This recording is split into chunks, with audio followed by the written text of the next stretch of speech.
Chapter 790. Durong, the chief eunuch, was really helpless. What the hell was going on? He just went back to the empress to get something, but the emperor disappeared when he turned around. When he disappeared, he looked for him. When he was in a panic, the empress came and said that something had happened to the emperor. He hurriedly followed the empress and rushed over. He didn't expect to see such a thing in front of him. In this kind of situation, he had to deal with the aftermath and not make it bigger. Speaking of which, this was indeed a scandal. He walked to the door and knocked on it gently, "Your Majesty, Your Majesty." It was very quiet in the room, and there was no response. After listening, Durong looked uneasy and looked back at the empress. Seeing that the empress was so angry that her face was pale and she couldn't suppress it, he could only push the door open and go in. When the door was opened, a stuffy and pungent smell of medicine rushed over. Durong was caught off guard and couldn't help coughing loudly. Hearing his violent coughing, the emperor's voice came from the inside room, "Durong, come in." "Your Majesty, I'll come in right away." Durong said in a hurry, turned around and went inside, which was slightly blocked by the screen. He lowered his head and didn't dare to look at the scene opposite him. When he came in just now, he had roughly understood the current situation. The first Miss Xiao was crying on the couch, and her clothes were a little messy. The emperor stood in front of the couch with a frown. "Have someone clean her up." The emperor strode out.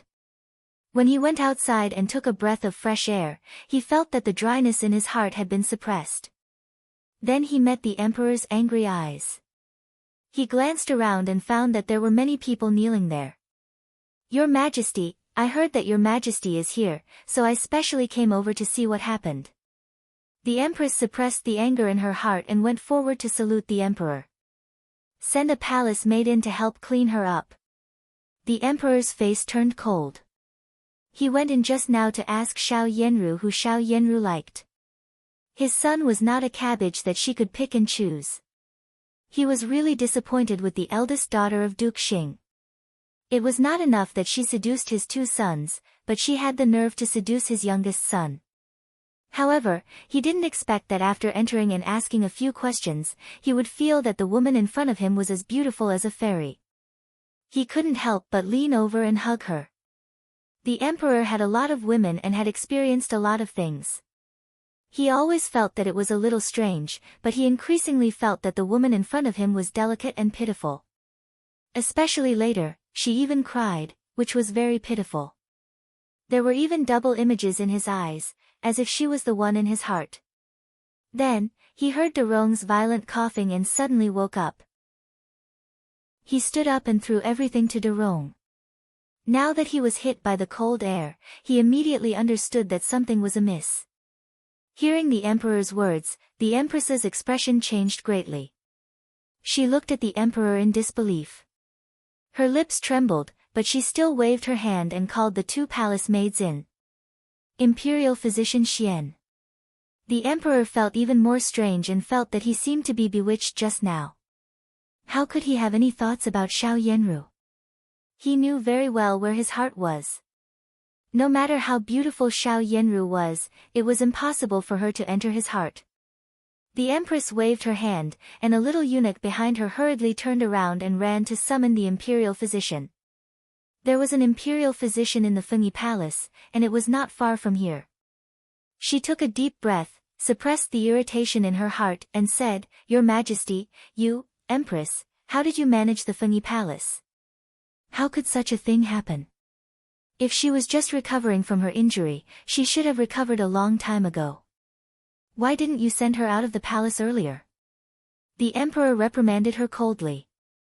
"Your Majesty, The empress was about to cry. She was blamed for such a thing. She was the most innocent and angry one, and she was also the one who was slapped in the face. Check the smell of the medicine in the room, and then check the decoction. Report it to me after finding out the truth," the emperor said coldly and strode out. Durong came out of the room and hurriedly followed behind him. They left together and left the matter to the empress. Sure enough, the mess was thrown to her again. The empress was so angry that her face turned pale and then livid. Then she turned around and walked to the side hall. In the room, Xiao Yanru was sobbing and her face was as pale as snow. It happened so suddenly that she didn't know how to react for a while. She wanted to plot against Chu Liuxin, but why did the emperor come? It was obvious that even if this kind of thing was handled by someone, it should be the empress. Why did the emperor come? She didn't want to enter the palace to accompany the old emperor. She wanted to follow a prince with infinite possibilities in the future. She wanted to ascend to the position of the empress in the future. 2 palace maids came in to help her tidy up her messy clothes and then stood aside. The empress came in. Xiao Yanru hurriedly knelt down in tears. Before she could say anything, she saw the empress slightly lower her body and reach out to slap her hard twice in the face. The corners of Xiao Yanru's mouth immediately cracked, and blood spilled from the corners of her mouth. Empress! Xiao Yanru said in a sad voice. The empress straightened up and looked at the messy things on the couch with disgust. As long as she thought that Xiao Yanru had seduced her son and even had the face to seduce the emperor, she would be so angry that she couldn't wait to kill Xiao Yanru, the bitch. There was actually such a bitch. Old Madame of Duke Xing's mansion had the face to tell her that her granddaughter was dignified and decent. Look at these things, even the women in the brothel were more dignified than her. The empress took a deep breath and tried to suppress the anger in her heart. She sneered coldly and said, Xiao Yanru, I heard that you are also a lady from a noble family and have a reputation of being virtuous. It seems to be fake. It's in vain that you treat you as a treasure in Duke Xing's mansion. Empress, I. Xiao Yanru said with a pale face. You don't think that you have really won the emperor's favor, do you? There are many beauties in the imperial harem, but all of them are quiet, virtuous, and elegant. There is no one like you. Today, I've really broadened my horizons. The more the empress looked at Xiao Yanru, the more she disliked her. She had just come in from outside and was dressed in thick clothes, while Xiao Yanru in front of her was dressed in thin clothes. It could be seen that she had dressed herself up with a tight belt, which made her look slender and charming. However, this was only seen in the eyes of men, but in the eyes of women, it was obvious that Xiao Yanru was scheming. Thinking of what the emperor had said just now, the empress's anger slowly subsided at this time. What should she say to this girl? Even the emperor was not very concerned about her and felt that someone had plotted against him. Compared with others, the empress could guess a little secret in the emperor's mind. If the emperor fell in love with Xiao Yanru, it was impossible for Xiao Yanru to fall in love with him. The imperial physician came quickly. As soon as he entered the room, he felt that something was wrong. After greeting the empress, he said that there was an aphrodisiac in the air. There was nothing unsightly in the room except a bowl of cold medicine on the table, which gave off an unpleasant smell. The imperial physician came over and first tried it with a silver needle. After finding nothing, he took a small drop and licked it. Then he reported to the empress, Your Highness, there is an aphrodisiac in this medicine. How could it be possible? Xiao Yanru knelt on the ground, shivered all over, looked straight into the air, and said, This medicine is for me to drink. It was meant for me to drink. Did you drink it? The empress asked with her eyes lowered. I took a sip, but I didn't finish it. I was going to finish it, but it was too hot and a little cold. Then I saw the emperor coming. If I drank it all. Xiao Yanru burst into tears. At that moment, she had calmed down a little. At this moment, she cried in front of the empress's feet and turned pale. It seemed that the medicine was for Xiao Yanru. If Xiao Yanru had drunk it, she might have done something more rude when the emperor was here just now. Go and bring the palace maid who decocted the medicine here. The empress said sternly. If this matter was related to the murder of the emperor, it would not be a trivial matter at present. The palace maid who decocted the medicine was called over and knelt beside Xiao Yanru, shivering. She was the one who decocted the medicine in the past. At this time, she didn't know what had happened. Could it be that there was something wrong with the medicine? She was just a little palace maid and was most afraid of this kind of thing. Why is there something else in the medicine? Who gave it to you? The Empress asked. The palace maid was trembling uncontrollably and said, Your Highness, I didn't put anything in it. It's just the same as before. There's nothing else, nothing else. Did you find anything different from the past? The chief supervisor of Fengyi Palace looked at the palace maid and asked. Judging from the palace maid's look, she really didn't know anything. Moreover, if this kind of thing really involved the emperor, it would not be so easy to get someone involved. At present, it could not prove that the palace maid really had nothing to do with it. There's. The palace maid was frightened and didn't know what to say for a moment. After a long while, she suddenly remembered something and said, It's 5th Miss Xiao. Yes, it's 5th Miss Xiao. She brought the painkiller and decocted it into the 1st Miss's medicine. Where is 5th Miss Xiao? The Empress said with a sullen face. She's just outside the door. Shall I call you in? The chief supervisor of Fengyi Palace said carefully. The Empress suppressed her anger and didn't let it out at this time, so she had to be more careful. The Empress nodded with a cold face. Now she felt very uncomfortable when she heard the words, Duke Xing's mansion. None of the mansions were good. Xiao Wanru was led in, and then she knelt in front of the Empress and bowed to the Empress. Looking at Xiao Wanru, who was relatively calm, the Empress slowly breathed out and then her face relaxed. Get up. Chapter 791. Xiao Wanru stood up and stood aside with her head bowed. She looked extremely respectful and didn't look at Xiao Yanru, who was kneeling on the ground and crying. 5th Miss Xiao, I heard that you brought some medicinal materials for the 1st Miss Xiao to relieve her pain. You put them in her medicine and decocted them for her? The Empress asked. Xiao Wanru replied extremely calmly, Your Majesty, it is true. Early this morning, Big Sister said that she was not in good health and couldn't sleep at night because of the pain, so she asked me to go to the Imperial Institute of Medicine. Big Sister sent someone here, and the people in Chuxiu Palace should also know about it. Although Han Dan came early, the people in Chuxiu Palace came early recently, so someone must have seen her. You can't sleep at night because of the pain? The Empress looked at Xiao Yanru and asked coldly, Is the medicine prescribed by the imperial physician not good? Your Majesty, the 1st Miss Xiao has been taking the medicine prescribed by me these days, and her injury is much better than before. It's unlikely that she can't sleep at night because of the pain. The imperial physician said in a hurry. When he entered the door and saw such a big scene, he knew that something had happened. Even the imperial physician in the imperial palace had good eyesight. If it wasn't for something serious, the Empress wouldn't have come to such a remote side hall. A few days ago, even if the 1st Miss Xiao was seriously injured, the Empress didn't send someone to ask about her, let alone come here in person. She's much better. It's impossible for her to feel pain. The Empress repeated with a sneer. Xiao Yanru's face changed.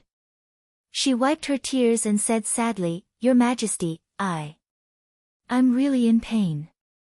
I don't know why, but I suddenly felt a sharp pain last night, so I sent someone to ask my 5th sister to go to the Imperial Institute of Medicine. She just gritted her teeth and said that she was in pain. Hearing her words, the imperial physician hesitated for a moment. Everyone's physique was different. Even if most people didn't feel pain, some people would still feel pain. It was not incomprehensible. Maybe, some people are different and feel pain differently. The imperial physician hesitated for a moment and had to explain. 5th Miss went to the Imperial Institute of Medicine and asked which imperial physician took the medicine.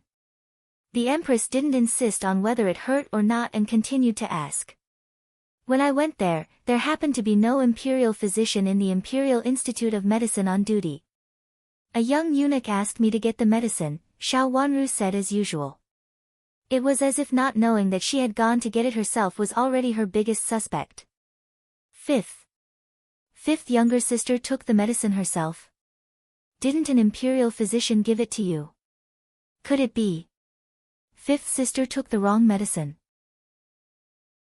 Xiao Yanru looked at Xiao Wanru and choked with tears all over her face. It seemed that she was protecting Xiao Wanru. If it weren't for the emperor, the empress might also think that Xiao Yanru was a kind person. But at this time, the more she looked at her, the more she felt that she was scheming. The empress didn't look at Xiao Yanru at all, as if she didn't hear her words at all. She just asked Xiao Wanru, "What did the fifth miss say?" Xiao Yanru felt embarrassed and uncomfortable. She could only bite her lip and lower her head. She had planned to say something, but now the empress completely ignored her existence, so she couldn't do anything for the time being. Fortunately, she had planned it well at that time and was afraid of what would happen if the matter was exposed. At present, it seemed that the original decision was still very effective. No matter how the matter went, she was innocent. It was Xiao Wanru who intended to harm her. All the trouble was caused by Xiao Wanru. Now even the emperor had been schemed against. She wanted to see what else she could say. Even if her grandmother was Rui and great elder princess was nothing in front of the emperor. Xiao Wanru glanced at Xiao Yanru coldly. Xiao Yanru, who looked aggrieved and sad, was still wiping her tears. At this time, Xiao Yanru still thought that she could step on her. "Your Highness, I didn't take the medicine." Although there was no imperial physician, there was a young eunuch.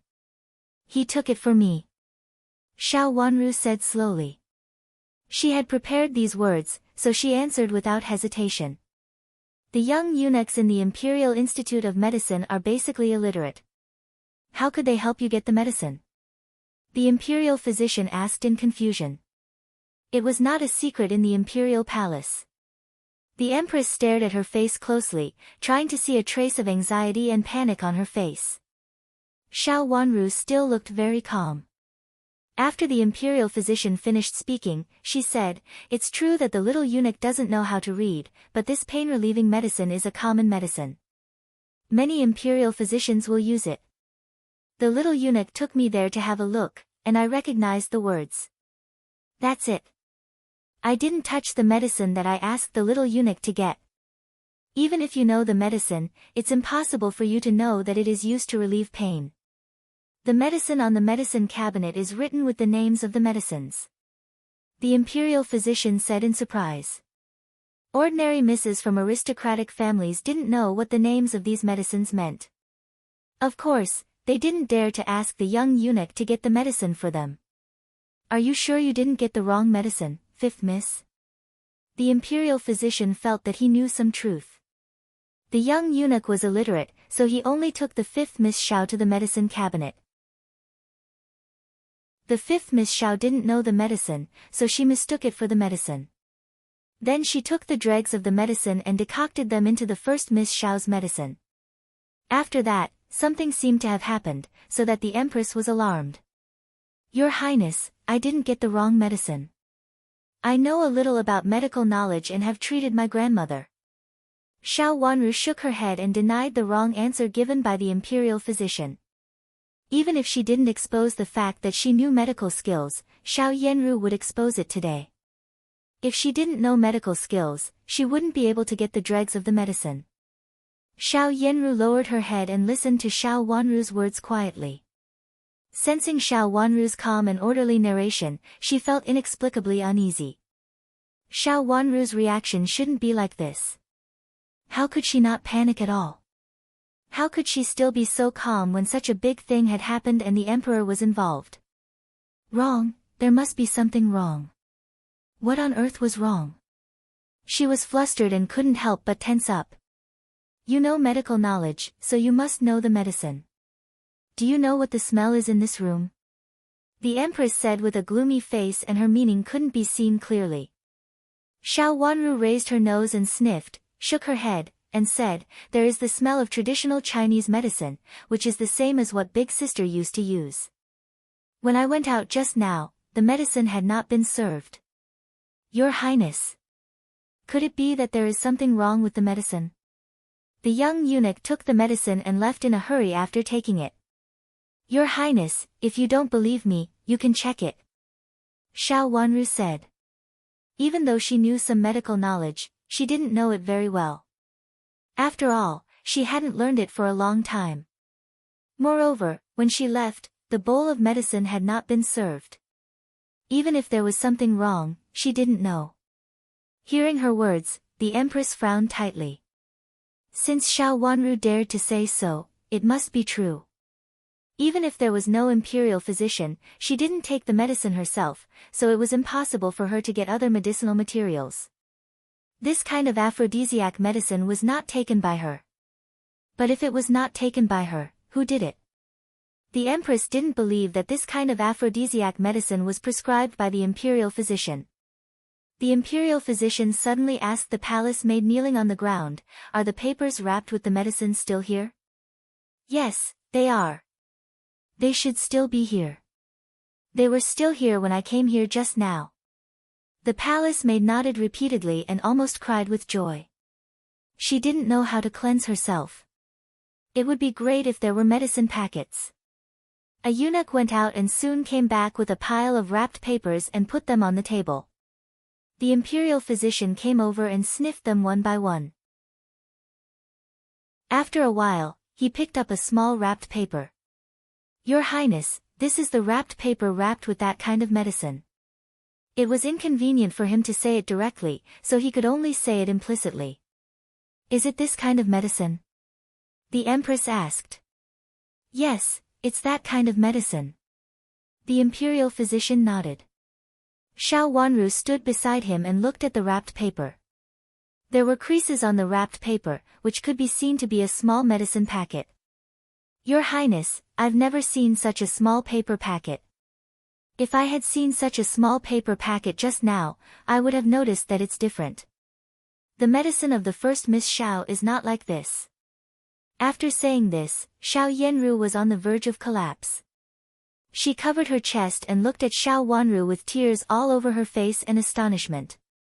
The expressions in her eyes were full of disbelief, anger, and grievance.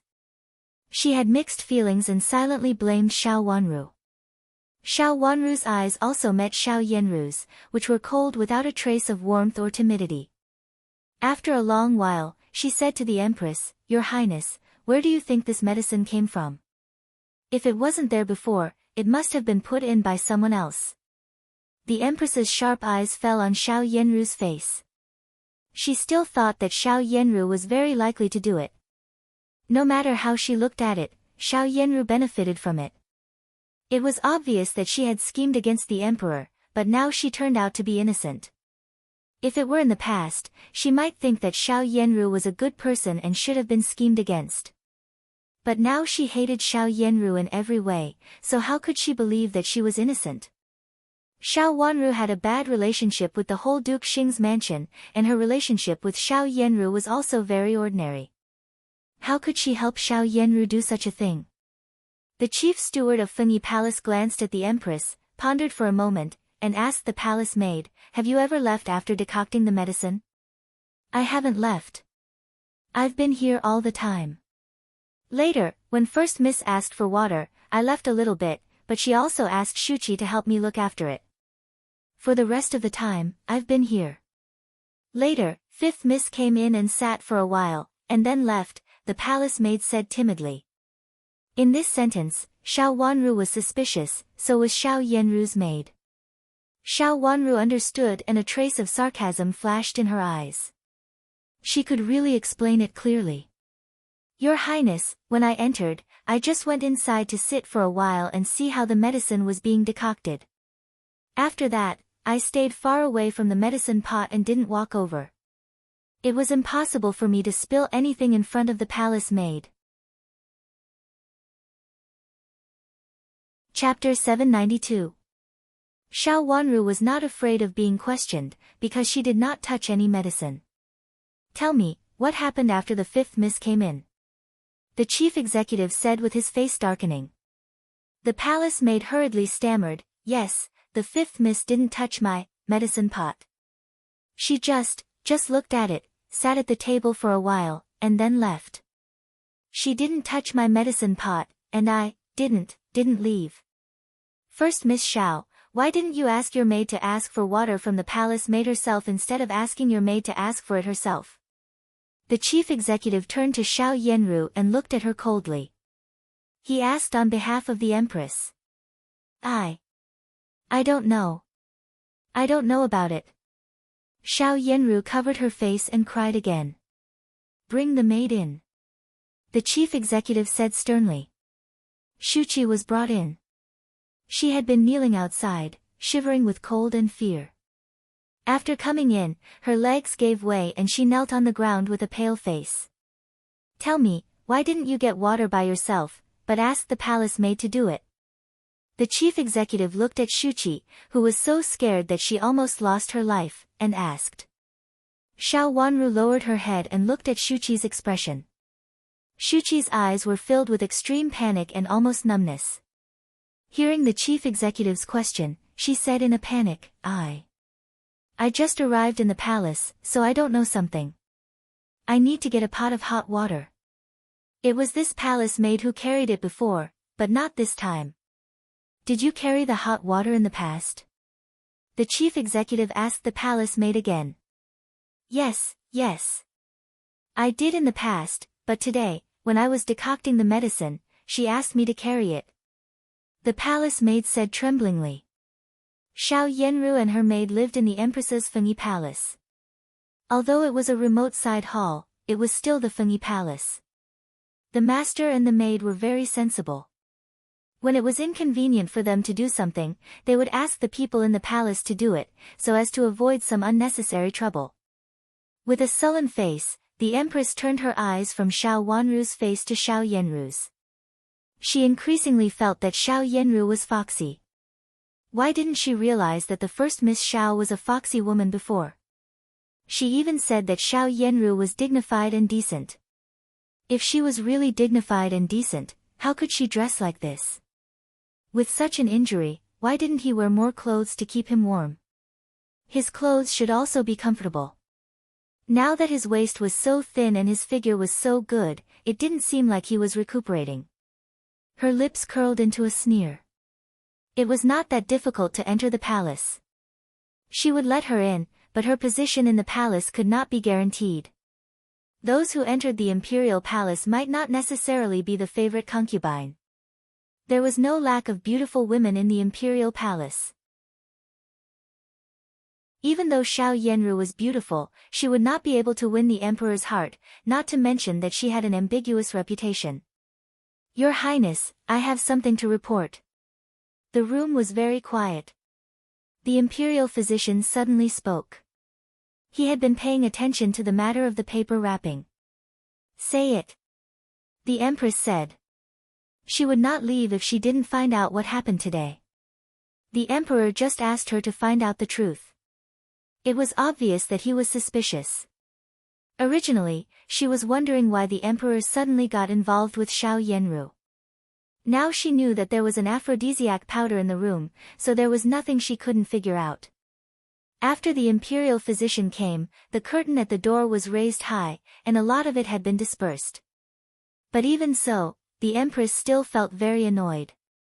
It must be because she had used a lot of that medicine. Your Highness, the paper wrapping doesn't seem to be newly wrapped. It seems to have been wrapped a long time ago. The creases in it are very deep. I remember that the medicine was brought here yesterday. It can't have such deep creases. It seems that it has been wrapped for a long time. When the imperial physician discovered such a suspicious point, he immediately felt his mood lighten up. In fact, it was so easy for him to find it because he saw Xiao Wanru staring at the paper wrapping the medicine in his hand and muttering to herself, the creases. Her words were very low and light, but the imperial physician had been paying attention to Xiao Wanru and was standing beside her. Hearing her muttering to herself, he immediately understood what she meant. As an imperial physician, he had been dealing with medicine all the time. Even if he was not familiar with the creases, he could guess one or two things. The medicine was obviously not taken today and should have been prepared a long time ago. Xiao Yenru became frantic and almost lowered her head in a panic, for fear that others would find the fear in her eyes. She was really scared. She felt a burning pain in her chest, making it hard for her to breathe. Originally, her injuries were not completely healed, but this time, she forced herself to stand up. Right now, she only felt her hands and feet were ice cold, and she was in despair. She couldn't have been discovered, right? Take this servant girl away and interrogate her. The Empress had made a cold decision. The only one who could have put the medicine in the medicine was the servant girl named Shuchi, who worked for Xiao Yenru. Your Highness, it's impossible for Shuchi to hurt me. Your Highness. Xiao Yenru had to cry and beg for mercy, but the Empress ignored her. Two eunuchs came over, one on each side, and were about to take Shuchi away for interrogation. First miss, I really didn't hurt you. I'm wronged. Shuchi was pulled up and suddenly cried loudly at Xiao Yenru. Oh, no. Stop her. The Empress said sharply. But it was too late. Shuchi suddenly shook off the hands of the two eunuchs and slammed into the pillar on one side.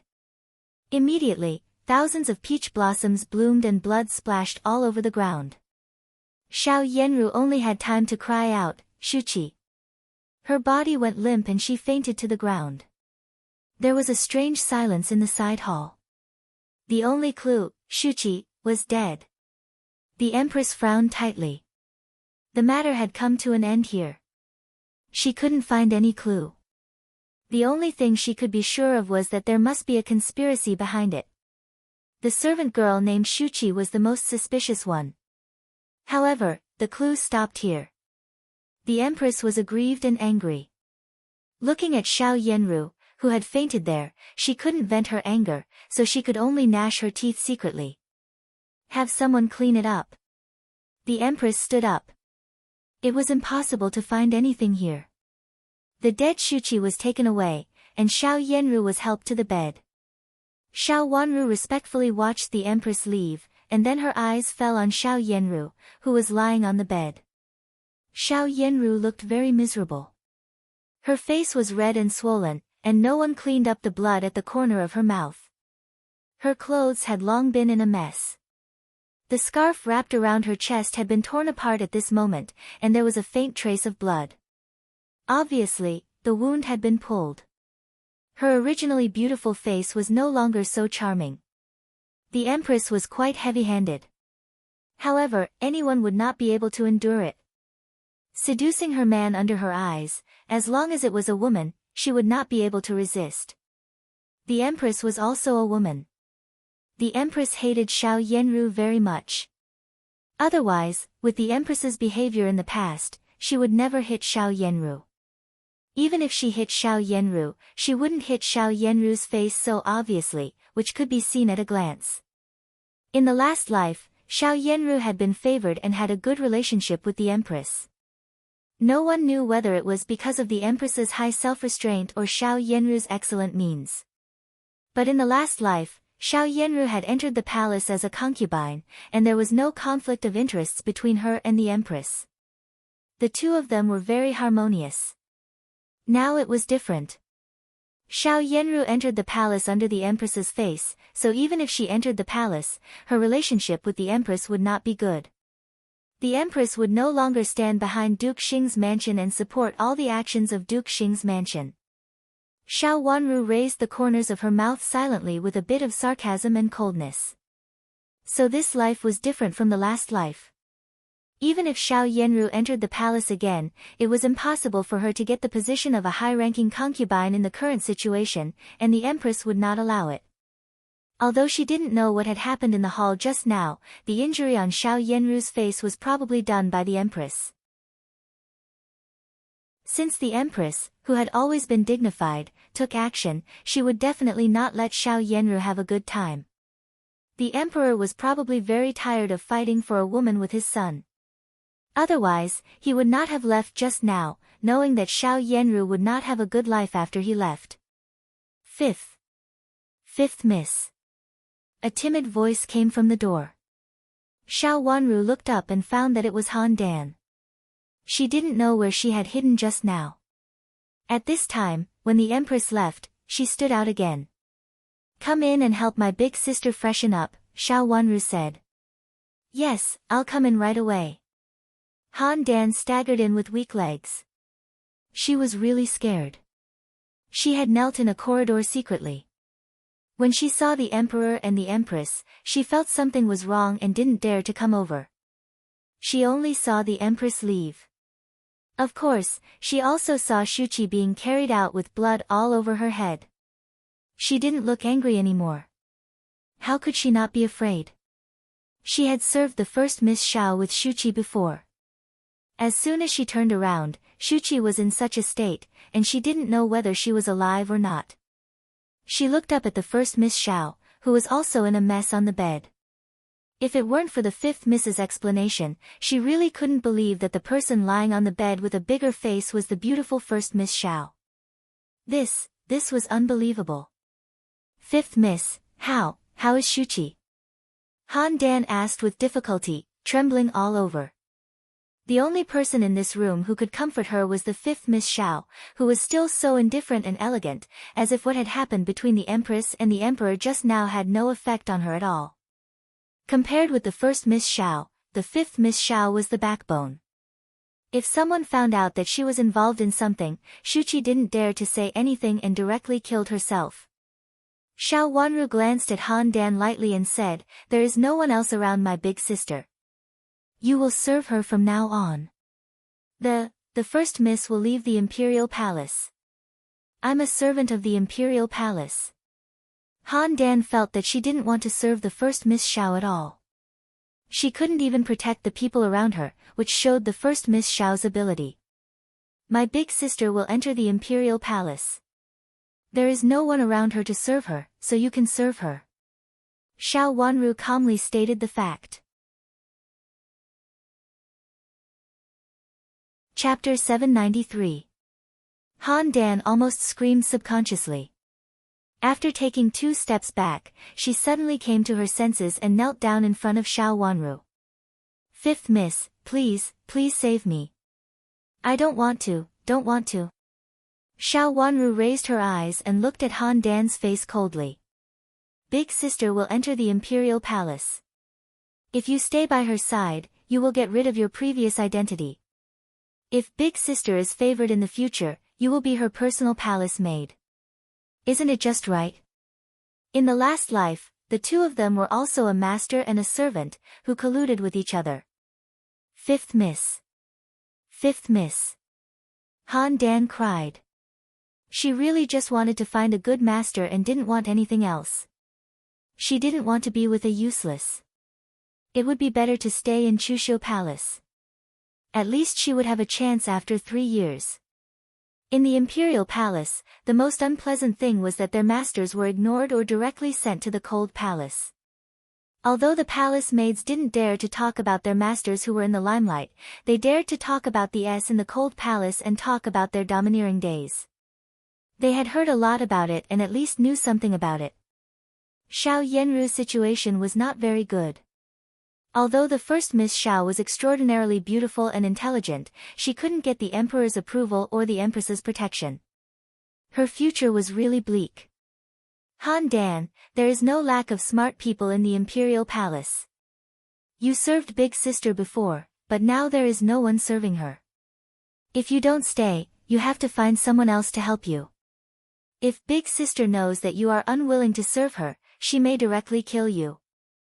Xiao Wanru paused and said coldly. Han Dan was smart and looked at Xiao Yenru on the bed in horror. Although Xiao Yenru was lying there quietly as if she was harmless, embarrassed and incompetent, it didn't prevent Han Dan from thinking of the first Miss Xiao's previous schemes. At first glance, she could tell that Xiao Yenru was a scheming woman. Don't worry about Big Sister's future. Now I can rest assured if you stay by her side. In the future, there will be a way to save you.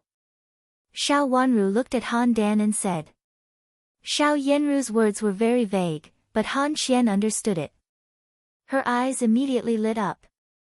She kowtowed to Xiao Wanru 3 times and choked with sobs. Fifth Miss, I understand. I will definitely serve First Miss well according to Fifth Miss's words. The reason why she served Xiao Yenru was because of Xiao Wanru's words. It could be seen that this maid really understood Xiao Wanru's meaning. Xiao Yanru's current situation was not very good. The imperial physician came to see her again. After that, she had been in a state of intermittent half-awake. From time to time, she struggled and cried, "Spare me, spare me." Xiao Yanru.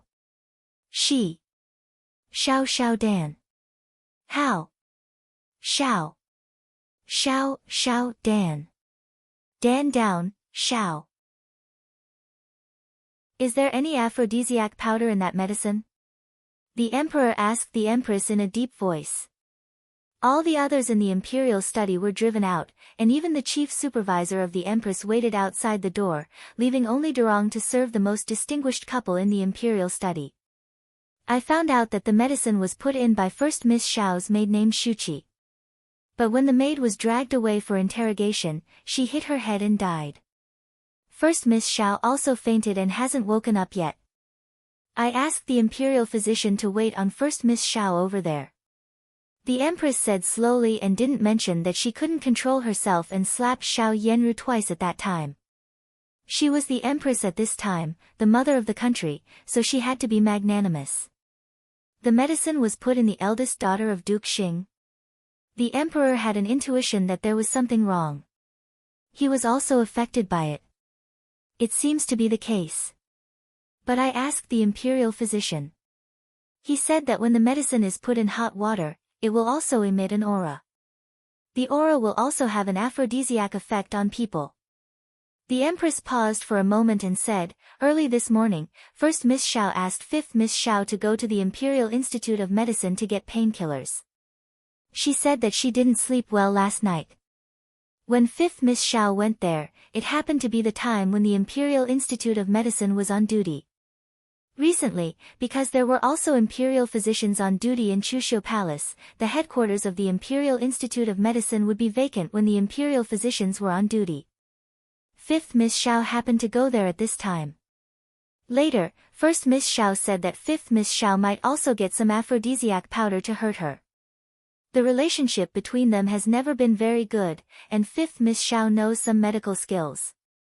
The empress's words were true, and that was what she meant. But when put together, it seemed that Xiao Yanru wanted to make Xiao Wanru a scapegoat. Moreover, there was another hidden meaning in her words, which the emperor also understood. The emperor's face suddenly became sharp. If it was really Xiao Yanru who wanted to hurt Xiao Wanru and even schemed against the Imperial Institute of Medicine and even the rotation of the Imperial Institute of Medicine, there must be someone secretly helping her, and this person was from the Imperial Palace.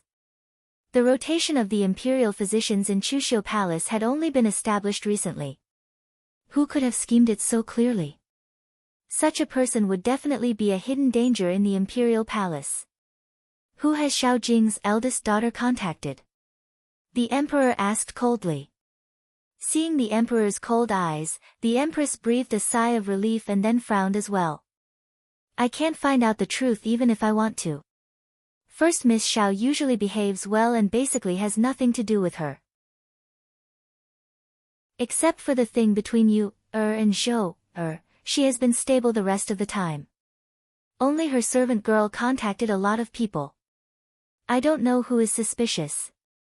It's a pity that the servant girl is dead. Otherwise, we can get a lot of information. The empress seemed to follow the emperor's meaning and completely followed the emperor's meaning. But in fact, she made the emperor's words stretch a lot.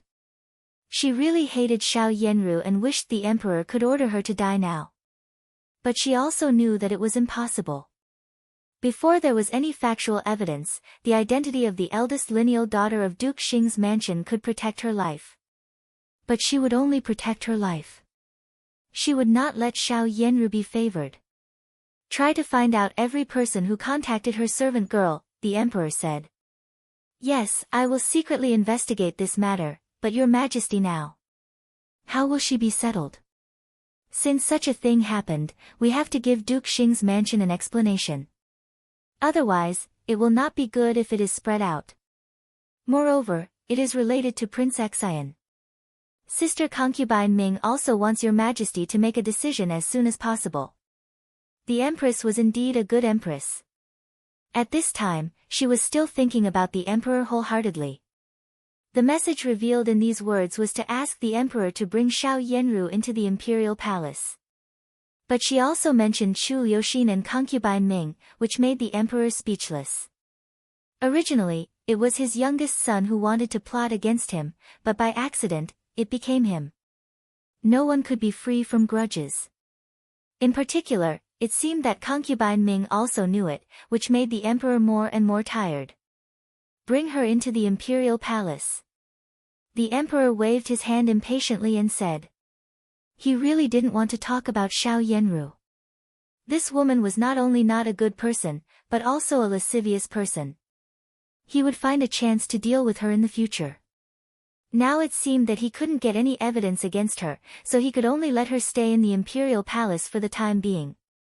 Yes, I also think so. I just want to give her a position. Originally, as the eldest lineal daughter of Duke Xing's mansion, she could be directly conferred the title of concubine Ming, but concubine Ming. The empress said, looking difficult to solve. When mentioning concubine Ming, she mentioned Chu Liuxin, which also reminded the emperor of what had happened before. She did not mention concubine De. When concubine De was mentioned, the emperor would think of the scandal of Chu Luyue and his son. Speaking of it, it was for Xiao Yanru, but this kind of thing hurt the enemy 1,000 times and oneself 800 times. The empress did not want the emperor to think of his son. When the emperor thought of his son, he was also very tired.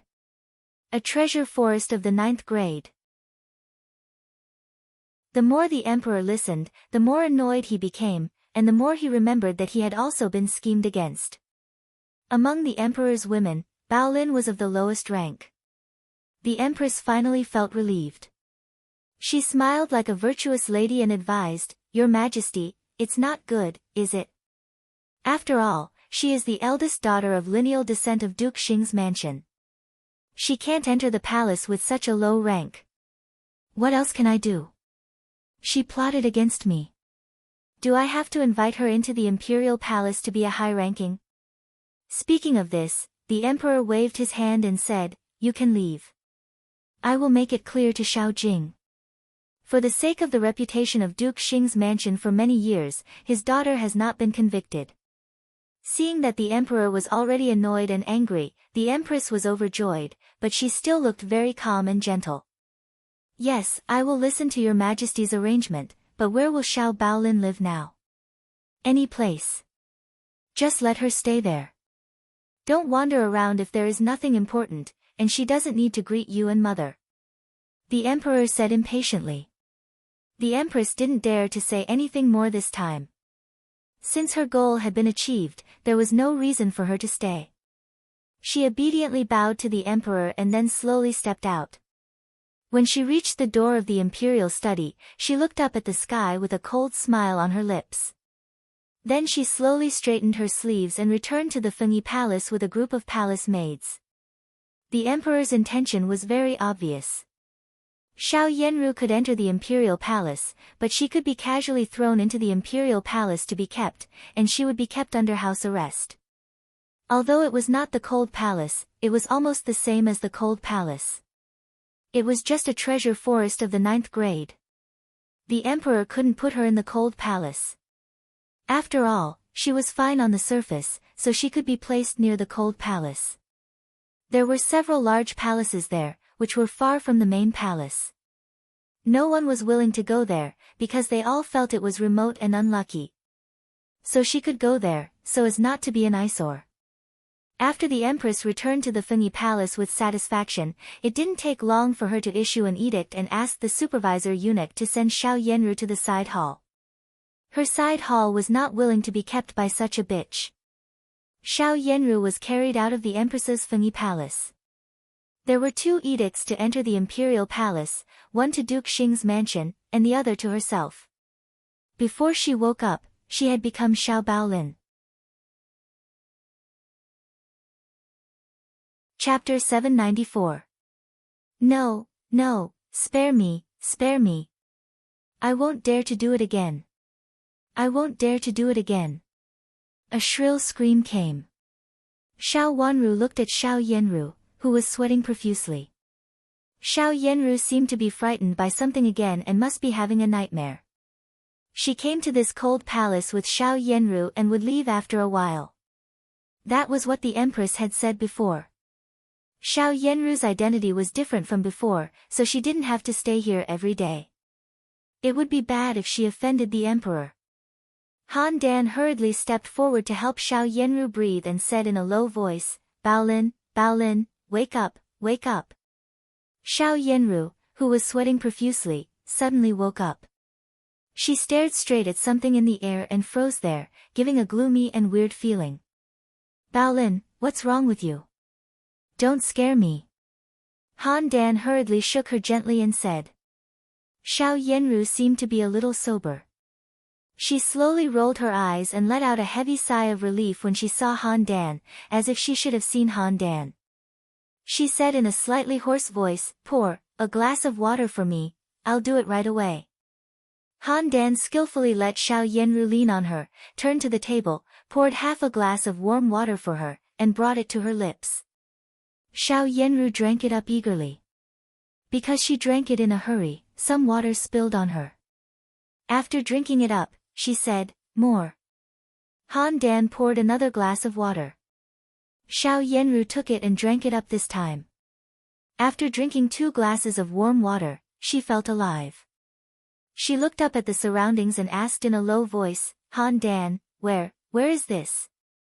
Why, isn't this where I live? Baolin, this is where you live. The Empress ordered you to live here and said that it would be the place where you and I live in the future. Some places are not very good. I'll clean them up later and they will look much better. Han Dan said with a bitter face. She didn't expect to follow Xiao Yenru to such a remote palace. Was there such a palace in the palace? She didn't know it before. Not only was it remote, but it also looked old. Some places were even a little run down. Was this place really for the concubines to live in? Is this place really not the legendary cold palace? She just wanted to find a good master and take advantage of the situation to ascend to the 9 heavens in the future. She really didn't expect that her current life was even worse than before. But what could she do? She could only endure like this. Baolin. Empress. This is where I live. Xiao Yenru muttered to herself, reached out to press her head, and felt that something seemed to be different. She shouldn't belong to Baolin. How could she be in such a low position? Xiao Yenru had been dreaming just now. She couldn't remember everything clearly in the dream, but she still vaguely remembered something. She was the Emperor's Jiaoyi, so how could she be in Baolin Forest? How could she be in such a low-level Baolin Forest and live in such a remote and dilapidated place? She was the eldest lineal daughter of Duke Xing's mansion. When she was about to sit up straight with her hands on the bed, she suddenly met a pair of deep eyes. The cold and sharp eyes, which seemed to condense the ground, made her hands go limp and her body fall heavily again. After being stunned for a moment, she turned her head in a hurry and saw Xiao Wanru sitting in front of the table. She was so shocked that she covered her chest with her hands, widened her eyes in disbelief, and said in horror, How could you still be alive? How could you still be alive? Big sister, what do you mean? Why can't I be alive? Seeing that Xiao Yenru finally saw her, Xiao Wanru slightly raised the corners of her mouth and asked with a trace of cold sarcasm. Are you a human or a ghost? Xiao Yenru looked as if she had really seen a ghost. She shrank her body desperately and her eyes were full of panic and fear. Big sister, do you want to touch me and see if I am a human or a ghost? Xiao Wanru smiled, stood up, and walked slowly to Xiao Yenru. Her bright watery eyes were deep and bottomless, as if there was something dragging Xiao Yenru to sink into it. Don't come over, don't come over. Xiao Yenru screamed in horror, it has nothing to do with me.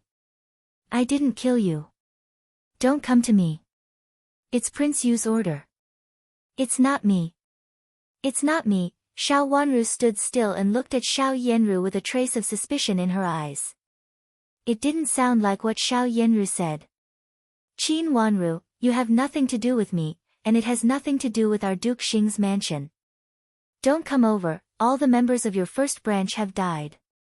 You. Xiao Yanru's eyes drifted, and she lost control of her expression and screamed shrilly. Qin Wanru, Prince, you killed me. Xiao Wanru's eyes became colder and colder. It didn't happen in this life, but in her last life. So what Xiao Yanru sensed now was that she and Chu Luiyue conspired to murder her in her last life. First Miss Xiao. I heard that people who are cut in half at the waist die a violent death. If they are really wronged, they often haunt you, and will haunt you for a lifetime. Xiao Wanru sneered, slowly lowered her head, and whispered gloomily in Xiao Yanru's ear, which shrank more and more. Xiao Yanru burst into tears and threw the cushion in her hand at Xiao Wanru. It's not me. It's really not me. Who asked you to get in our way? It's good for everyone if you die. Anyway, you can't recover in that state. You'd better die. Her words were incoherent, but Xiao Wanru understood some other meaning and couldn't help sneering. Because she had lived a miserable life, Xiao Yanru simply wanted to deprive her of her life. Xiao Yanru really carried out the robber theory very thoroughly. There was no more disgusting theory than this. She threw the cushion to Xiao Yanru, and her eyes were as cold as a sharp dagger. Xiao Yanru, who was lying on the bed, suddenly seemed to wake up at this time. She reached out to press her head, looked at Xiao Wanru, looked around, and then fixed her eyes on Xiao Yanru's pale face. The horror caused by the dream just now in her mind was slowly fading away. Slowly, she began to remember everything that had happened. She really fainted. She had told Shuqi about it at the beginning and threatened Shuqi with Shuqi's family. If something happened out of control, Shuqi would commit suicide to atone for her crime in order to clear her name.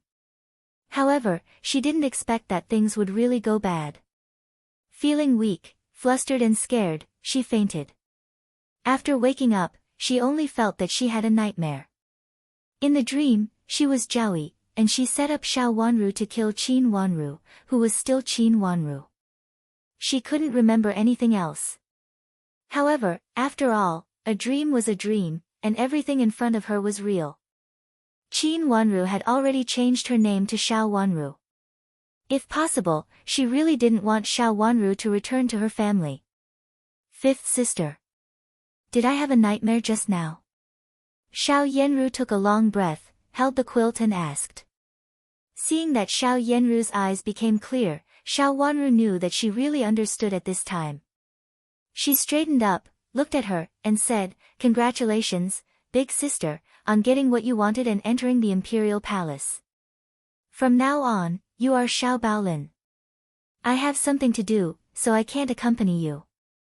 I have to go back to Chuxiu Palace first." What did you say? I am just a Baolin. Xiao Yanru asked in disbelief. She should have been Jiaoyi in the dream just now. Why was she such a low-level Baolin? Baolin, you are indeed Baolin. Han Dan beside her answered in a murmur. Why is it like this? Why is it like this? It shouldn't be like this.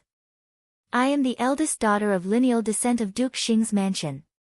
Xiao Yanru said in a panic and reached out to hold Han Dan's hand, as if she wanted to know the answer from her. After the emperor's death, she had guessed that she would enter the imperial palace. Although it was different from her previous idea, she could accept it if she gritted her teeth. However, why was she in such a low position? Baolin, this is the empress's order. You have now moved out of the side hall of Fengyi Palace. Han Dan replied carefully. If it was possible, she also didn't want to come here, but she had to come here. Not only her, but also the palace maid who had decocted medicine for Xiao Yanru and the palace maid who had swept the side hall before came here. The empress's action seemed to be very generous. However, none of the palace maids who came here didn't resent Xiao Yanru. Who would be willing to come here, which was like a cold palace? I don't believe it. I don't believe it. I'll go to the empress. No, I'll go to the emperor. Xiao Yanru suddenly stood up. Big sister, I advise you not to worry. Maybe second uncle has been implicated. Big sister, you did a good job asking me to go to the Imperial Institute of Medicine early in the morning. However, there are many smart people in the world. Don't you understand what I mean? Xiao Wanru stood aside and looked at Xiao Yenru coldly and said. What do you mean? Xiao Yenru said in a trembling voice and glared at Xiao Wanru fiercely, as if it was Xiao Wanru who made her fall into such a situation. I don't mean anything. I just want you to recognize your current situation. You are now a junior 9th grade Baolin, who is not favored by the Emperor and has offended the Empress. I don't know how long you can stay in the Imperial Palace. I'm afraid that old madam will not give you any support in the future. How useful can a useless chess piece be? Xiao Wanru mercilessly attacked Xiao Yenru's confidence and then turned around. Xiao Wanru, is it you? Is it you? Xiao Yenru suddenly pounced on Xiao Wanru and seemed to want to pull Xiao Wanru's clothes. Xiao Wanru moved aside and happened to avoid Xiao Yenru's hand. Xiao Yenru fell heavily in front of the bed, which shook her wound. She couldn't help covering her chest and groaning. Xiao Yenru, you want to harm others. You are very clever, but some people can't be convicted without evidence. Being in the Imperial Palace, I will enjoy my life in the Imperial Palace in the future. There is no one to support you, no love, only disgust. Or when I meet you next time, you will only be a skeleton. Xiao Wanru looked down at Xiao Yenru, who was in a mess, and attacked her confidence with words. Then, without giving Xiao Yenru a chance to argue, she only glanced at Han Dan, who was standing aside, turned around and strode away with Yujie. No one saw the gloomy look in Xiao Wanru's eyes. As long as Duke Xing was still her second uncle, Xiao Yenru would not stop. She was patient until the time came to reveal her true intentions. Chapter 795. The sedan chair stopped outside the door. Xiao Wanru got on it, guarded by Yujie, and went to Chushu Palace. It was a long way, and many things had happened today. Sitting in the sedan chair, she slowly closed her eyes and thought about Xiao Yenru's loss of control just now. Did Xiao Yenru remember what happened in the previous life just now? What she said at that moment was still vivid in her ears, but her behavior after thinking about it was not like that. It was more like that she had just woken up from a nightmare and could not come back to her senses for a while. Then she thought about how she looked when she fainted. She should have had a nightmare and dreamed about something in the previous life. But what she didn't understand was that Xiao Yenru was still fine when she died in the previous life.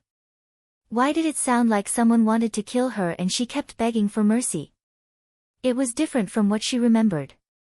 She reached out and rubbed between her eyebrows, feeling that she had forgotten something important again. After thinking about it carefully, she thought that what she had forgotten was all related to Chu Luchen. Could it be that Chu Luchen knew that Xiao Yenru had hurt her and wanted to kill Xiao Yenru to avenge her? This thought was very strange and a little impossible. After all, Xiao Yenru was the Emperor's Jiaoyi at that time. A third-class Jiaoyi was a high-ranking. Nobody could kill her at will, even if Chu Luchen was the crown prince.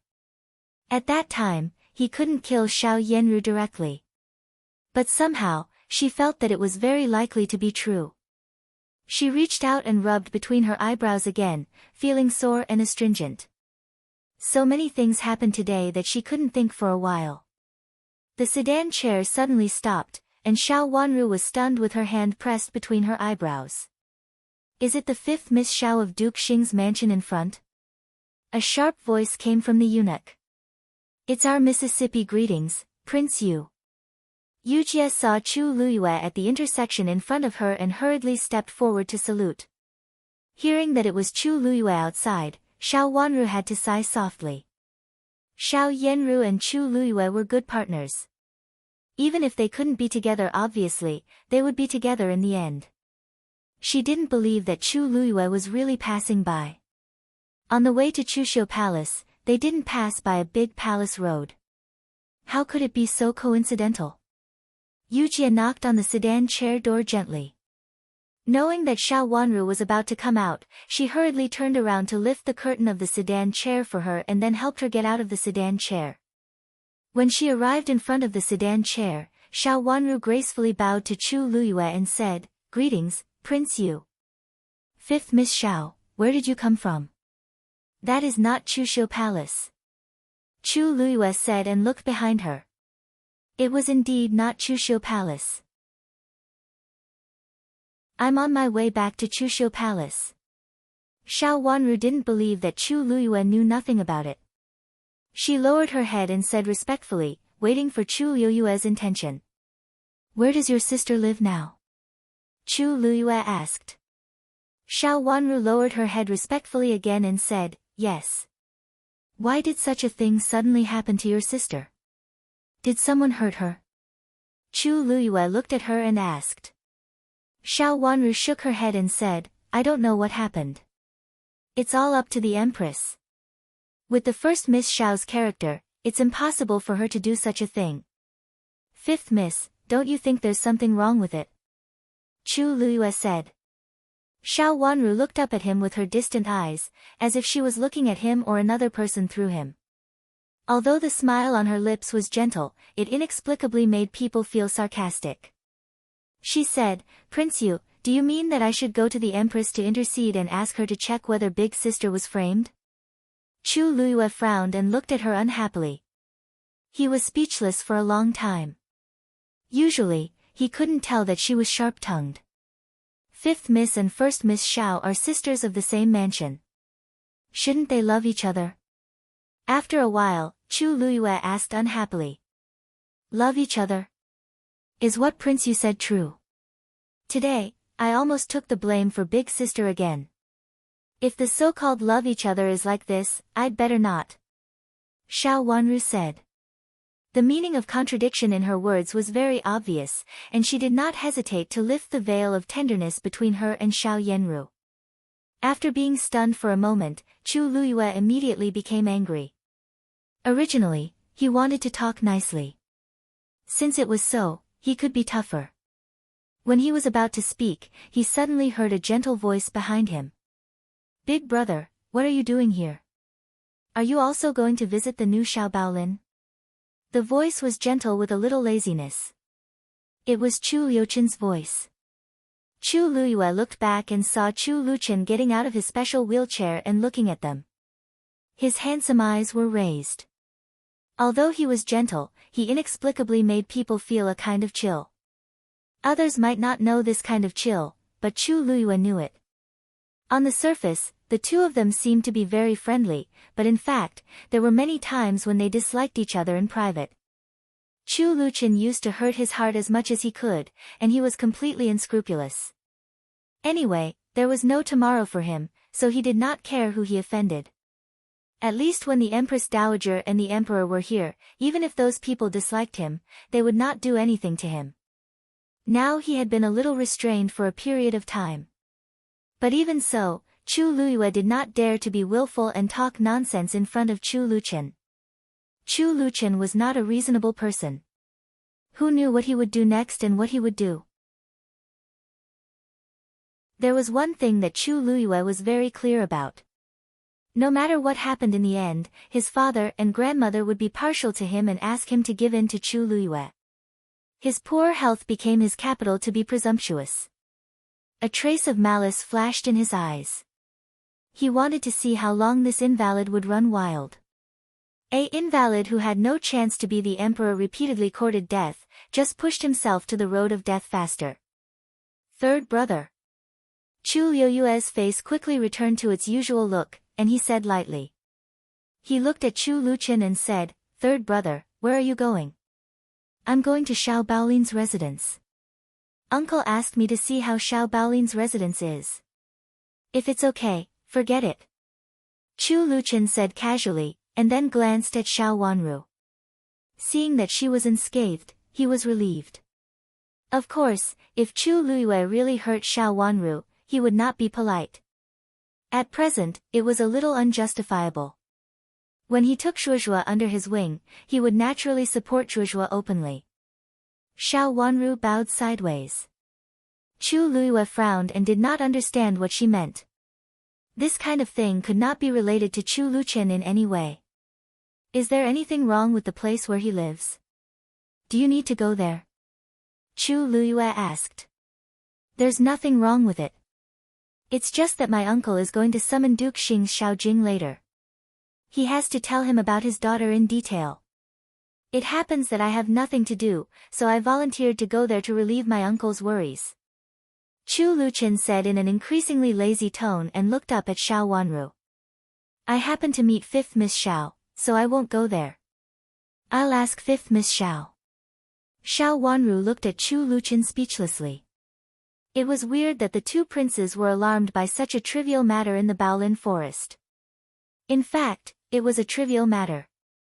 It was enough for a little eunuch to come here once. Brother, what are you doing here at this time? Did you ask for something from uncle and help me run errands? Chu Luchen raised his handsome eyes and looked at Chu Luiyue a few times, and said with a little provocation. I have nothing to do. I just want to take a walk. I heard that something happened in the palace, but I didn't expect to meet 5th Miss Xiao. Chu Luiyue said lightly with a gloomy look in his eyes. Well, brother, do as you please. I have something to talk to 5th Miss Xiao. Chu Luchen smiled naturally and said goodbye to Chu Luiyue, with an obvious intention to drive him away. Looking at Xiao Wanru, who bowed her head respectfully, and then looking at Chu Luchen, Chu Luiyue felt very annoyed and his face became colder. He turned around and strode away. 5th Miss Xiao, tell me what happened today. Uncle is still waiting for me to go back and report. This matter is related to the imperial harem, so I have to report it to imperial grandmother. Chu Luchen said with a serious face and reached out to lead her forward. 5th Miss, walk with me and tell me. After saying that, he walked forward casually. Yes.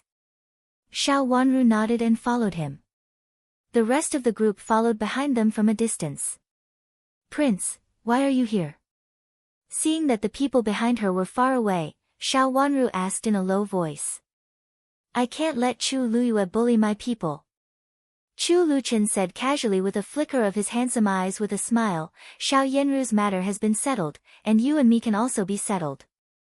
Xiao Wanru was stunned by his words and asked subconsciously, so soon? Soon? Why don't I think so? Chu Luchen raised his eyebrows and said with a pair of bright eyes with a bit of leisure, Imperial Grandmother has been looking for an opportunity to issue an edict, but it is not convenient for her to issue an edict for the time being before the consort selection is over. Now it happens that after Xiao Yenru's matter is settled, she has to show her favor to Duke Xing's mansion. Xiao Wanru understood what he meant. Xiao Yenru's matter had become like this. Even if there was no evidence, Duke Xing's mansion would definitely be implicated. Xiao Yenru's position in the treasure forest showed the anger of the empress in the imperial palace.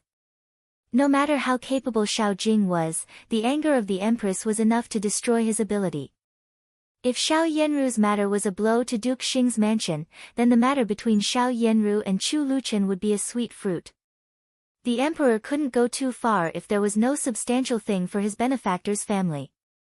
Moreover, Xiao Yenru's matter involved the royal brothers, father and son, so he would definitely cover it up. When Xiao Yenru's matter was spread out, there would be no obvious mistakes. The only thing that would be criticized was that Xiao Yenru and the emperor had a little trouble in the empress's Fengyi palace. This was obviously a disgrace to the empress. As the emperor, he also needed to be fair at this time. A treasure forest was enough to explain the problem, and it could be regarded as an explanation to the empress. Prince, do you know that there will be a gap in the Imperial Institute of Medicine's turnover? Since this matter had come to this, Xiao Wanru put it aside for the time being. There was another thing that she wanted to inquire about, and she felt it was very important.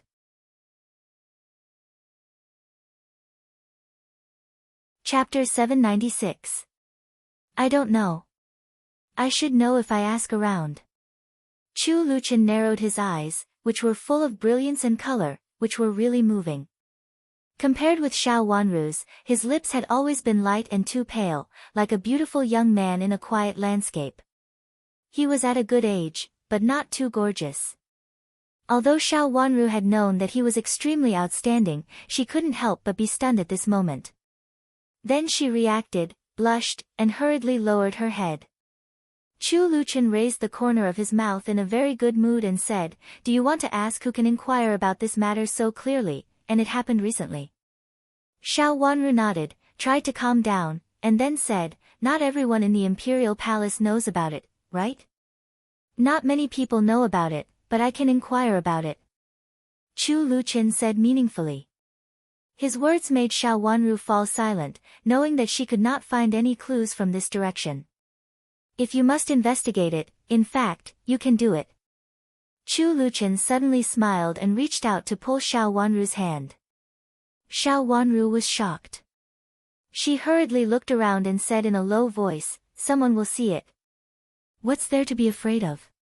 Imperial grandmother has already written down the edict. You are already this king's princess. Is it possible that this king and the future princess can hold hands and say anything?" Chu Luchen raised his eyebrows maliciously and said. In fact, he could use another way to achieve his goal. Although it was a little bloody, the effect was very obvious. Methods could only be useful or not. To him, he had never been afraid of using methods that were more effective. But this time, Xiao Wanru not only blushed, but also blushed. She struggled uneasily and tried to break free from his hand. "Don't worry, no one will see it." Chu Luchen did not let go of her hand. Her hand fell down, and his wide sleeve happened to cover their hands that were holding each other's. Feeling the texture of the cloth in her hand, Xiao Wanru was relieved. She calmed down, shook her head, and refused Chu Luchen, saying, "You don't have to investigate it. I will find it out." "Really?" Chu Luchen asked lazily. "No, we can't rush this matter now. Besides, it's not good to investigate it too clearly," Xiao Wanru said decisively. If she wanted to investigate, she would do it quietly and slowly, and she would not use Chu Luchen's power.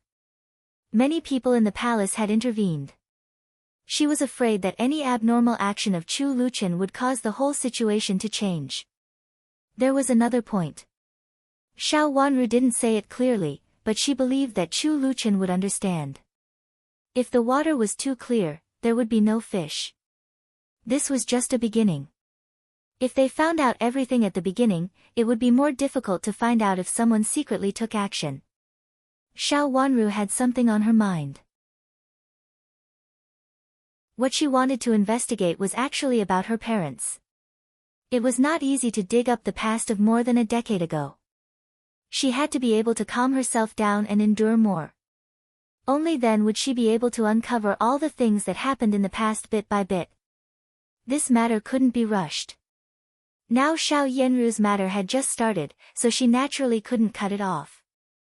She had to keep the clues and slowly pull out all the things. Xiao Wanru had a hunch that it had something to do with the past. "You really don't want me to intervene?" Chu Luchen, who had always been gentle, looked at Xiao Wanru with a hint of coldness in his eyes. He didn't intend to hide his joy and anger in front of her, nor did he need to pretend to be gentle. He had always lived in the dark and had never intended to let himself out of the darkness. Except for her, it seemed that she was different from the beginning. He felt inexplicably soft in his heart, and the slender little hand in his hand obediently let him hold it, which made him feel an indescribable sense of satisfaction. Only when he was with her did he feel that he was a living person who could have his own happiness, anger, sorrow, and joy, instead of being gentle and elegant according to different situations. He, Chu Luchen, had never been a gentle person. "I really don't need it." After saying that, Xiao Wanru felt that her hand was held tightly by Chu Luchen, so she hurriedly said, "At least not for the time being. I may have to trouble you later." As soon as she finished saying that, she felt that her hand was loosened and much gentler. "If you need anything, come to me," Chu Luchen said in a faint voice. "I know." Xiao Wanru nodded and tilted her head to look at him. Seeing that he pursed his lips tightly and looked quite unhappy, she couldn't help smiling sweetly. "Your Highness, can we go back now?" Maybe the emperor is still waiting for you. She shook her hand gently to attract Chu Liuchen's attention. He won't wait for me. Chu Liuchen said in a lazy voice, in fact, I'm just here for a walk. It's impossible for me to do that. It's not a good thing. So, the emperor didn't ask you to come here? Xiao Wanru widened her watery eyes and looked at Chu Liuchen in front of her speechlessly. This man was really bold. He did such a thing of deceiving the emperor naturally. Wasn't he afraid that the emperor would punish him if he knew it? Are you worried about me? Chu Liuchen smiled, which was indescribably gentle like the spring breeze warming the whole frozen country. It seemed that the gloominess in his eyes had all turned into ashes, which made her heart beat wildly unconsciously. Your Highness. Well, I'll be fine. He won't punish me. Chu Liuchen waved his hand and said with a smile. Your Highness, you'd better go back first. You met Prince Yu just now. If he goes back and says something, it's not good. Xiao Wanru was a little worried. If it were someone else, she would naturally not dare to offend him, but it was Chu Liyue. Moreover, Chu Liyue didn't look right today. Who knew if he would complain to the emperor? Don't worry, he won't dare to say anything. Xiao Yenru is not only related to my uncle, but also to him. If he expresses his concern about Xiao Yenru at this time, what will my uncle think? Maybe he will think that he wants to compete with him for a woman. Chu Liuchen said lazily. His words made Xiao Wanru silent for a while.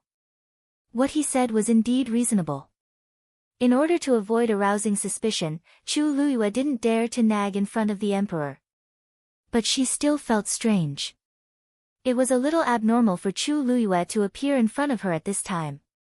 Xiao Xuanzi suddenly took a few steps forward and whispered something to Chu Liuchen.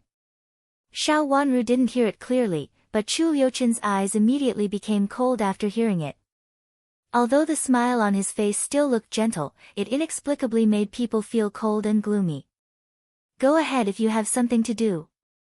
Xiao Wanru stopped and looked at the sky. I can't go any longer now.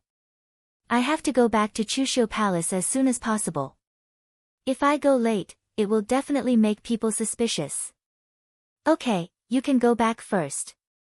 Chu Liuchen didn't stop her this time. He put down her hand and said.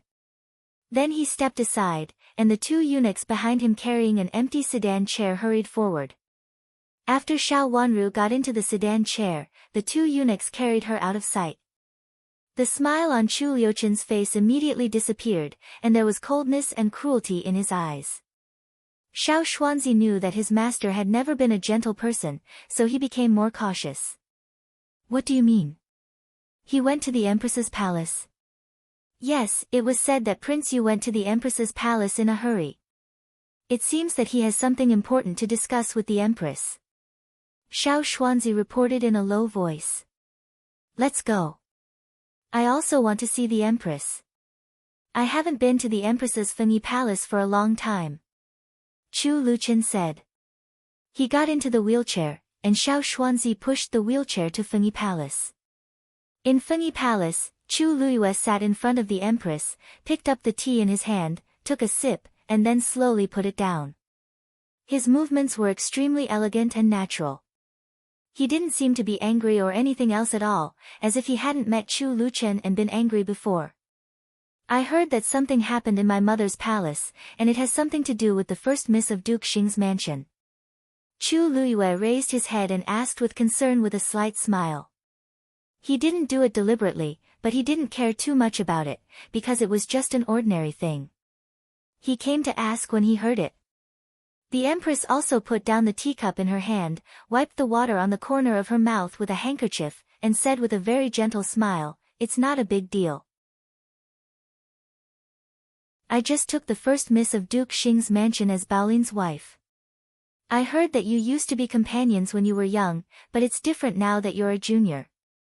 What she said was actually heart-wrenching. A few days ago, Chu Liyue and Chu Liuzhou had a fight because of Xiao Yenru. Later, Chu Liuzhou also told the Empress about it in detail.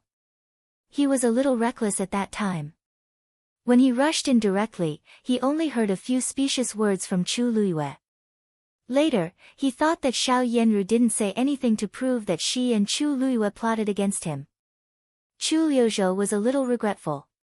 He felt that he shouldn't have made such a scene at that time, and he wouldn't have forced Xiao Yanru to almost commit suicide to apologize. But the Empress didn't think so. Based on her woman's intuition, she felt that Xiao Yanru was definitely not innocent in this matter. Just like what happened today, it seemed that Xiao Yanru was the victim in the end. Xiao Yanru couldn't be innocent. She was just a shrewd woman. But now, she couldn't be fierce even if she wanted to. Baolin is actually not bad. It's first Miss Xiao's blessing to be loved by my father. Chu Luiyue said calmly. He came to the Empress today not for Xiao Yanru. Xiao Yanru was just a transition. At this time, it was impossible for him to have any thoughts about Xiao Yanru. It's the best that you think so. Your father also feels gratified. The Empress didn't intend to let him go. She still said as if Chu Luiyue had originally come to snatch Xiao Yanru from the Emperor. Knowing that the Empress didn't like his fight with Chu Liuzhou, Chu Luiyue was not angry and let her vent her anger on him again and again. He still had this kind of tolerance. Moreover, he really didn't have any thoughts about Xiao Yanru now, so he didn't find this result unacceptable. It had nothing to do with him who Xiao Yanru married. It was Xiao Wanru who mattered. He wanted Xiao Wanru.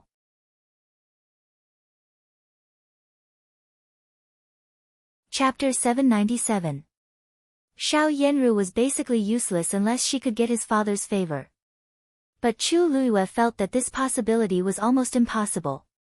There were many daughters of lineal descent in Duke Xing's mansion. Among the several daughters, only one was a daughter of a concubine.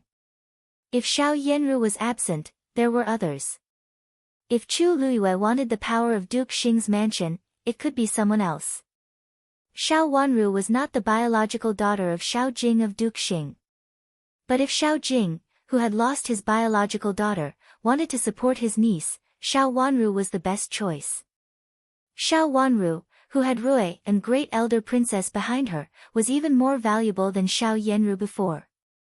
After thinking about this, Chu Luiyue felt that he could not wait any longer. If he waited any longer, more people would find that Xiao Wanru's value was not what it used to be. He had to do it before others. He went to see Xiao Wanru with the excuse of Xiao Yanru's matter. Unexpectedly, he was disturbed by Chu Luchen, which also made Chu Luiyue feel a little crisis. He did not feel too disappointed after losing Xiao Yanru. Instead, he even felt relaxed. Now for the sake of Duke Xing's mansion, he could not lose Xiao Wanru again. This feeling was very urgent. Imperial Mother, how did Imperial Father choose the beauties of Chuxiu Palace? Chu Luiyue raised his eyes, looked at the Empress, who was a little thirsty, and asked, as if he did not hear the Empress's sarcasm to him just now. Seeing him so calm, the Empress changed her mind and immediately calmed down. She had gone a little too far just now. The reason why she lost her composure was also because of Xiao Yanru before. Prince Yu, do you mean that you have a crush on someone? The Empress put down the teacup in her hand and asked with a smile. She looked calm and composed, which was very like the Empress. I do have a crush on a Mississippi. I hope you can help me. Chu Luiyue stood up, lifted the hem of his robe, and knelt down in front of the Empress. Which miss do you have a crush on? The Empress said in surprise. She really did not expect that Chu Luiyue would be so direct and beg her. Shouldn't he beg the Emperor now? But thinking of what happened to the Emperor, she knew that the Emperor should not be in the mood to grant a marriage to his son, so she understood Chu Liuyue's mentality. He really liked a miss and was afraid that someone would snatch her away, so he begged her. She couldn't help feeling a little proud. No matter what, a son of a concubine was still a son of a concubine, even if he was a prince. At this time, he had to beg her instead of concubine. Tell me, which one do you like? If it's suitable, I'll make the decision for you. The Empress gave Chu Luiyue a hand. As long as it was not the one she liked, it did not matter. It was not difficult for her to give Chu Luyue a marriage after expressing her goodwill. Moreover, the daughter-in-law she liked was not on the list of the draft, so she was not afraid that Chu Luyue would like the one she chose. Mother, in fact, I don't have to marry anyone. It's just that there are constant disputes in the backyard. I want to marry someone who is more powerful and can help me suppress those people in the backyard. Chu Luyue smiled bitterly and said helplessly. Something more powerful? Which family do you want? The Empress thought a little. If it was something more powerful, it meant that the family of the bride's family was not small. She secretly thought that the beauties in this circle were not small, so she was a little wary of Chu Luyue's excuse. There were indeed many women in the backyard of Prince Yu's mansion, but most of them were nameless and couldn't make any trouble. Women with low status dared not to make trouble. In fact, the Empress really didn't like the peace in Chu Luyue's backyard, and she didn't want the family of the Princess Chu Luyue married to be too powerful, which would affect her son. Mother. Chu Luyue smiled slightly and was about to speak frankly. He knew the Empress's mind well. At this time, speaking frankly would be more effective than beating around the bush. Chu Liuzhou must not want to ask Xiao Wanru for his wife, or he hadn't figured out the benefits of Xiao Wanru. The candidate of Princess Zhou decided by the Empress was in conflict with Xiao Wanru. Reporting to the Empress, Prince Chen is here. A eunuch hurried in and reported in a shrill voice. The voice interrupted Chu Luyue's words. At this time, it was inconvenient for him to speak first. He inexplicably had a bad feeling. When he was talking with Xiao Wanru, Chu Luchen appeared. Now when he was talking with the Empress, Chu Luchen actually appeared again. He appeared. Summon Prince Chen to the hall. The Empress said.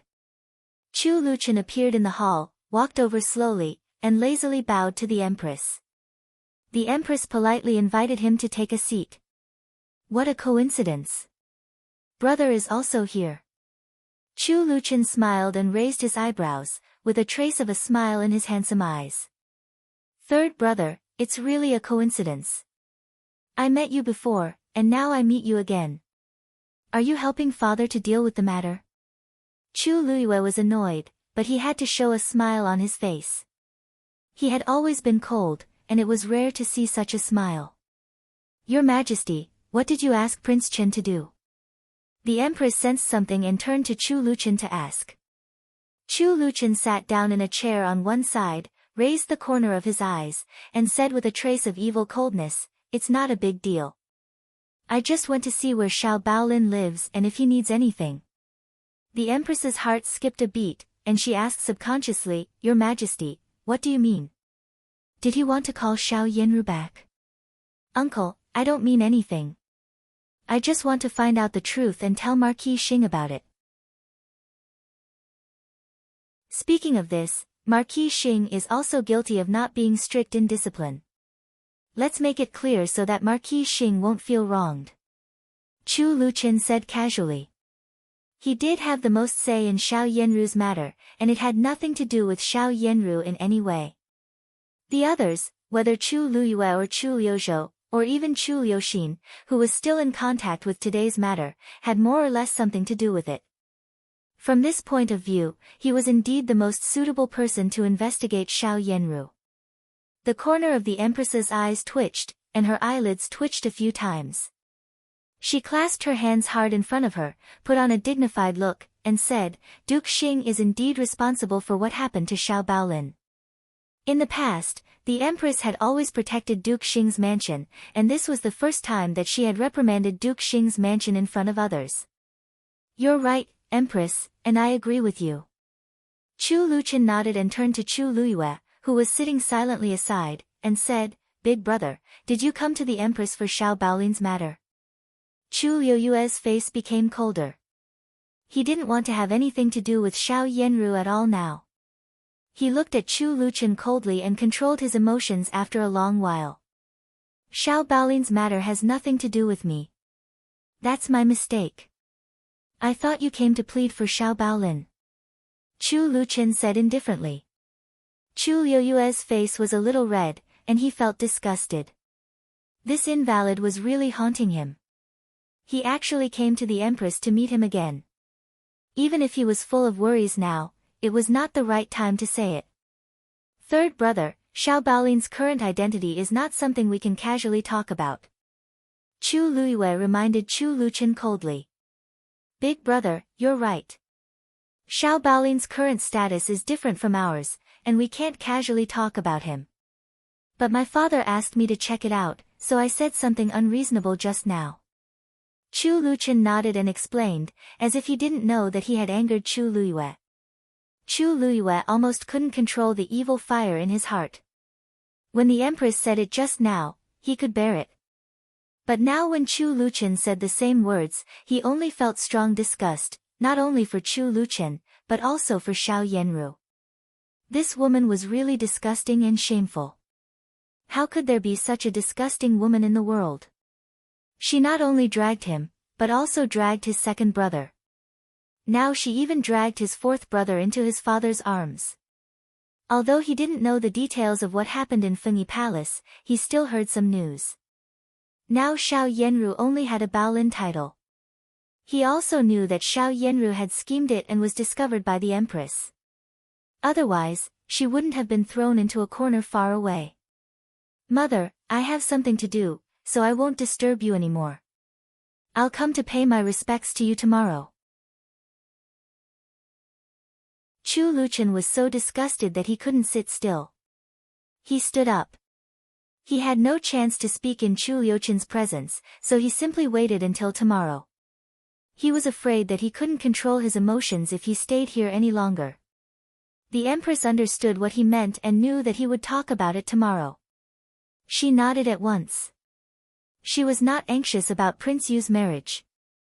No matter who he liked, it had little to do with her. After saying goodbye to Chu Luchen, Chu Luyue swung his sleeves and strode away, as if he really had something urgent to do. Seeing Chu Luyue leave, Chu Luchen picked up the teacup in a good mood and took another sip. Then he slowly put it down and asked the Empress with a smile, "Big brother came in a hurry. Does he have something important to tell the Empress? Why don't he want to tell me when he sees me? Your big brother likes a beauty and wants me to appoint her." The Empress replied with a smile. She didn't want to hide Chu Liyue's matter. "You've taken a fancy to a beauty? I wonder which family she's from." Chu Liuchen's smile became more and more gentle, as if he really just asked casually. Only Xiao Xuanzi shrank back and clearly sensed the gloomy atmosphere of his master. It was obvious that his master had been provoked, otherwise he would not have stabbed Prince Yu like that. I don't know who he was going to say. When he was about to say it, Prince Chen came. The Empress explained appropriately. She didn't want to worry about it. She had thought about it just now and found that basically, there was no conflict with the person she liked. Among these beauties, she was the concubine of Prince Zhou's mansion, so she couldn't be the legal wife of Prince Yu. That's a coincidence. I also like a Mississippi. I don't know if the one you like will marry me again. Chu Luchen smiled and raised his eyes. As soon as he said that, the Empress's face darkened and she thought of Xiao Yenru. Xiao Yenru was originally the person the Empress liked, but she disappeared because of the entanglement between her and Chu Luyue. Now thinking of it, Chu Luyue was really suspected of snatching her away. Or even if he didn't directly snatch her away, she felt that he had disturbed her happy event. "Who do you like, Prince Chen? Tell me, and I will ask the Emperor to decree the marriage for Prince Chen." The Empress straightened her face and said kindly.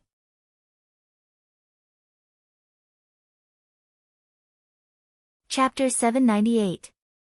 Thank you for your kindness, Your Majesty.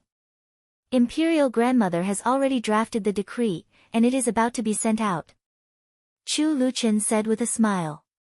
The Empress Dowager had even drafted the decree. After being stunned for a while, the Empress immediately asked, "Which family's daughter is it?" She couldn't help feeling a little scared. If Chu Luyue had also asked for the daughter of this family, the Empress Dowager would definitely be angry if she gave the decree, and the Emperor would not spare her. Cold sweat suddenly appeared on her back. Did she almost fall into Chu Liyue's trap just now? No wonder Chu Liyue didn't ask the emperor for the marriage but came to her. The empress's face became cold, and there was anger in her eyes. If she really gave the decree in advance, she would definitely not be able to explain it to the Empress Dowager and the Emperor. Chu Liuchen's current intention was satisfactory, otherwise he would have jumped up to object. Chu Liyue was not as courteous as her son.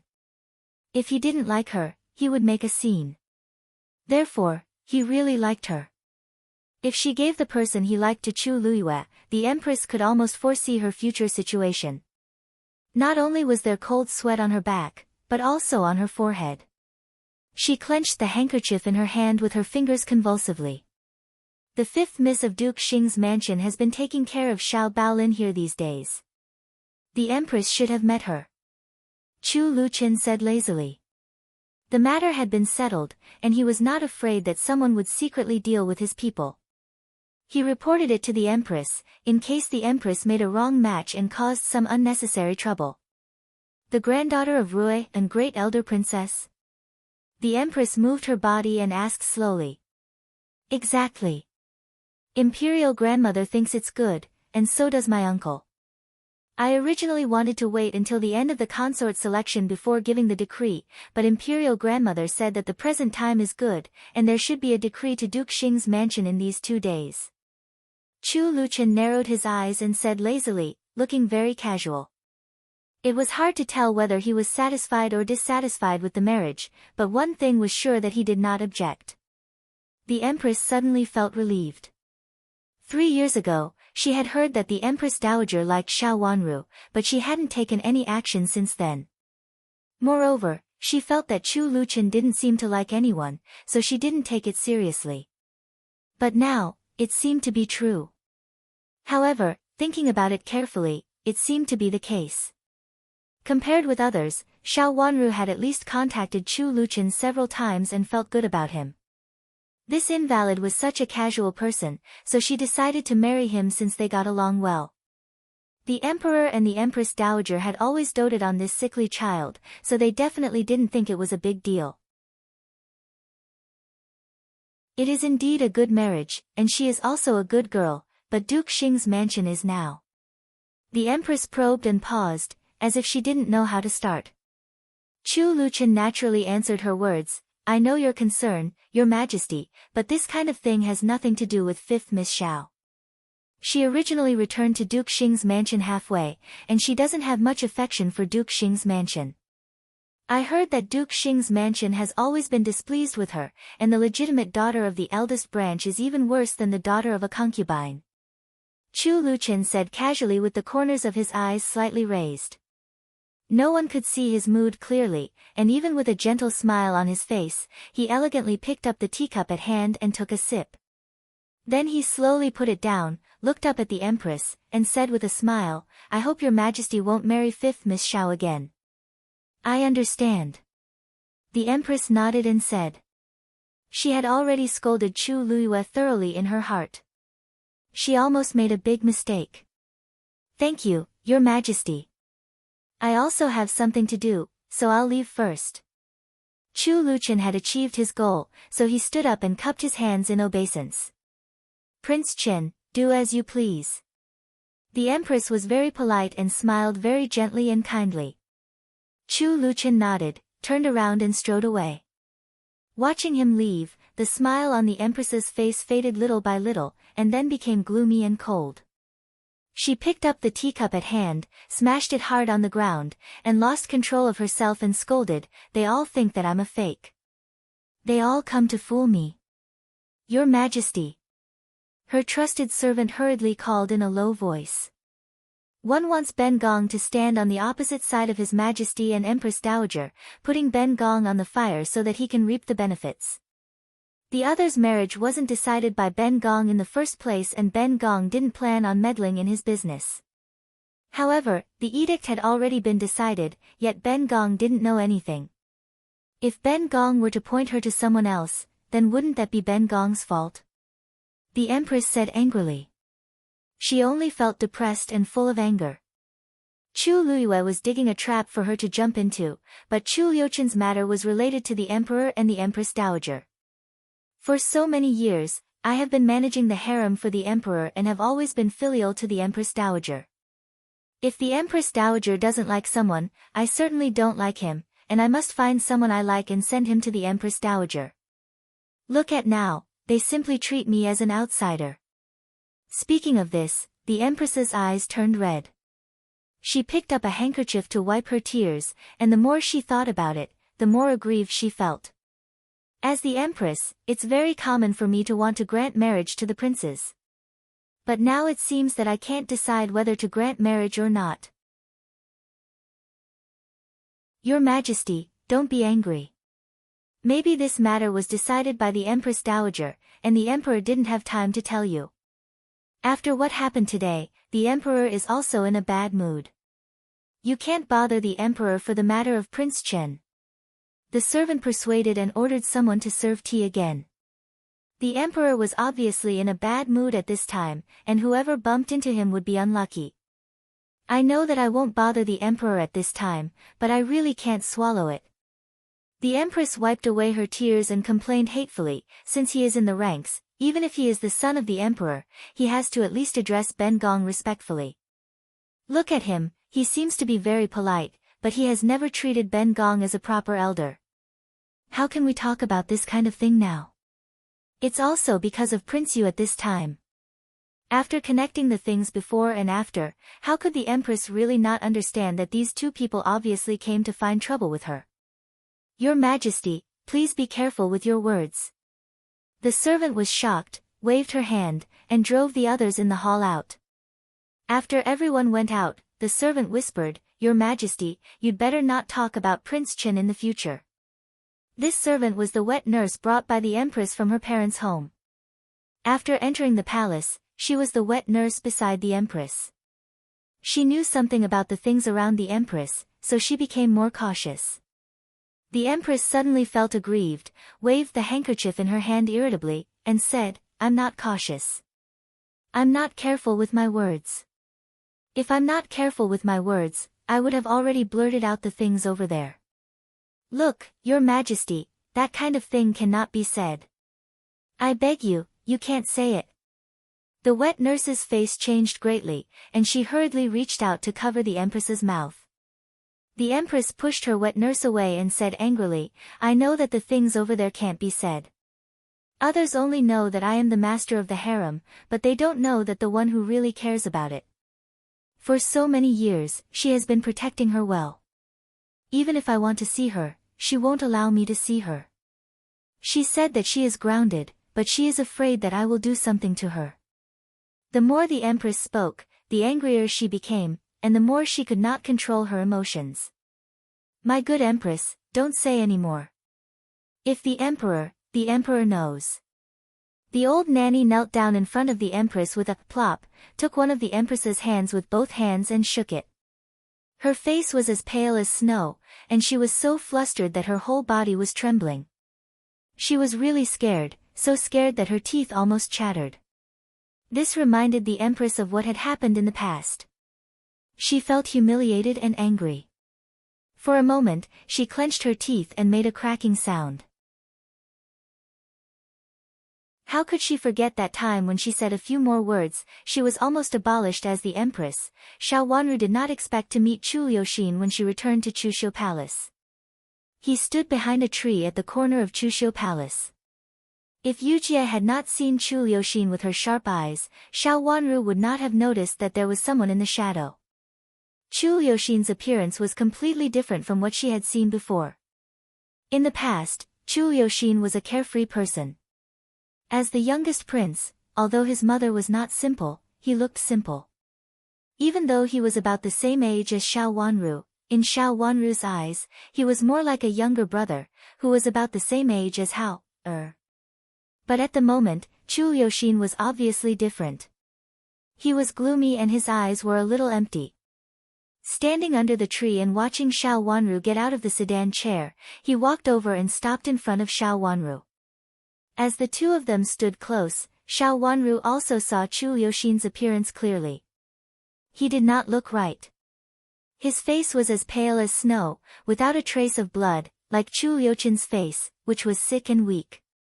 His clothes were also a little wrinkled. Although he was still the same person, his aura was completely different from before. If Chu Liuxin looked about the same age as Hao, or in the past, the Chu Liuxin in front of her looked like a real prince, with the unique coldness and indifference of the royal family, and even a little dark. His eyes, which had looked clear, were gloomy at this time. "Greetings, Your Highness." Xiao Wanru lowered her head and bowed. "Xiao Yanru, how is she?" Chu Liuxin's voice was a little hoarse, which had not been seen in the past. It could be seen that he had not spoken for a period of time. Eunuch Liuzi looked at his master uneasily. Since coming out of the Empress's Fengyi Palace, his master's expression had not been right. At this time, he had been waiting at the gate of Chuxiu Palace early. Did he come to stop 5th Miss Xiao on purpose?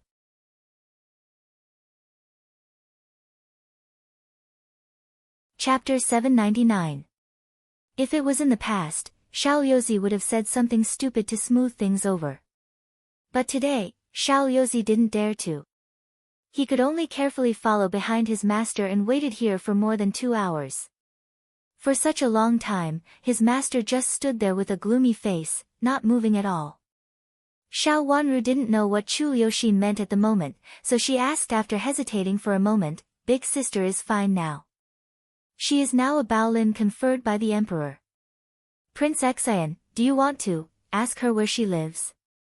Although he felt that the possibility of this was not high, he still had to ask. He didn't die. Duke Xing's mansion is really powerful. Chu Liuxin sneered. Xiao Wanru found it difficult to answer. She lowered her head, looked at the corner of her dress, and didn't know how to answer for a moment. Why didn't that woman die? Chu Liuxin looked at Xiao Wanru and asked sharply. He looked at Xiao Wanru aggressively, as if he wanted Xiao Wanru to tell him everything. "Your Highness, this is not something I can ask for." Xiao Wanru sighed and said helplessly. Chu Liuxin reached out and seemed to want to grab Xiao Wanru's hand. Yu Jie, who was on the side, quickly pulled Xiao Wanru and happened to avoid Chu Liuxin's hand. "You testify for this king. Say that this king was framed." Chu Liuxin didn't grab Xiao Wanru, nor did he come over to pull her. He just said with a deep look. Xiao Wanru sighed in her heart. She knew that what happened today had a great impact on Chu Liuxin, so that he still couldn't accept it until now. However, being born in the royal family, how could he be so simple? In the last life, she didn't know how Chu Liuxin died. Was it also because he was too simple before? In this life, the two of them had known each other for a long time. Chu Liuxin had never done anything bad to her. "Your Highness, it's all in the past. Both the Emperor and the Empress know that you've been wronged." Xiao Wanru comforted him in a soft voice as if she was comforting her younger brother. "How, She raised her watery eyes and looked at Chu Liuxin. Her voice was gentle, but there was a hint of generosity in it. Chu Liuxin's eyes turned red, and he felt a lump in his throat. For some reason, his heart seemed to be pulled hard by something. It was very painful, sour, and sad, and he had an urge to cry. He didn't feel so aggrieved when he was scolded by his mother and punished to kneel down. But now, when he saw the gentle girl in front of him, he inexplicably wanted to hold her and cry. He took a step back and suppressed the palpitation in his heart. He knew that he couldn't be. Now. Up. He had been. Over. Xiao Yanru had been discredited by the entire Duke Xing's mansion. If something happened to her again, no one would be able to protect her. Xiao over everything over. Things over. Xiao Wanru comforted Chu Liuxin. She could tell that Chu Liuxin was very sad and almost out of control. She sighed secretly in her heart. She had no malice toward Chu Liuxin and hoped that he could let go of everything today. I'm leaving. The young man turned around in a panic. He flicked his sleeve and wiped away a tear from the corner of his eye. Then, He strode away. It was as if someone was chasing after him. Xiao Liuzi looked at Xiao Wanru and then at his master. He hurriedly cupped his hands to Xiao Wanru and hurriedly chased after her. It was not easy for his master to calm down. He had to keep an eye on her at all times in case anything happened to her. Xiao Wanru frowned slightly. Looking at Chu Liuxin's back as he left, she was speechless for a long time. This matter hurt Chu Liuxin a lot. But perhaps it was also a good thing.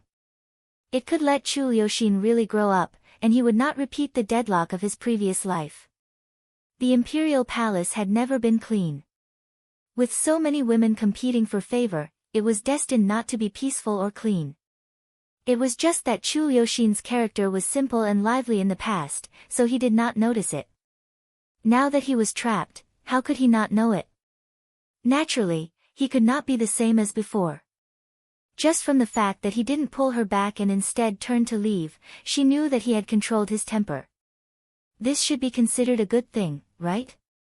However, it was a sad thing. Being forced to grow was something that could not be helped. For example, Chu Luchen and herself, Mississippi, Yujie gently pulled her sleeves. Let's go. Xiao Wanru turned and entered the gate of Chuxiu Palace. Miss, did Prince Xian come to ask about First Miss's matter? Prince Xian must hate the First Miss to death. Yujie glanced behind her with sympathy, then chased after her and whispered to Xiao Wanru.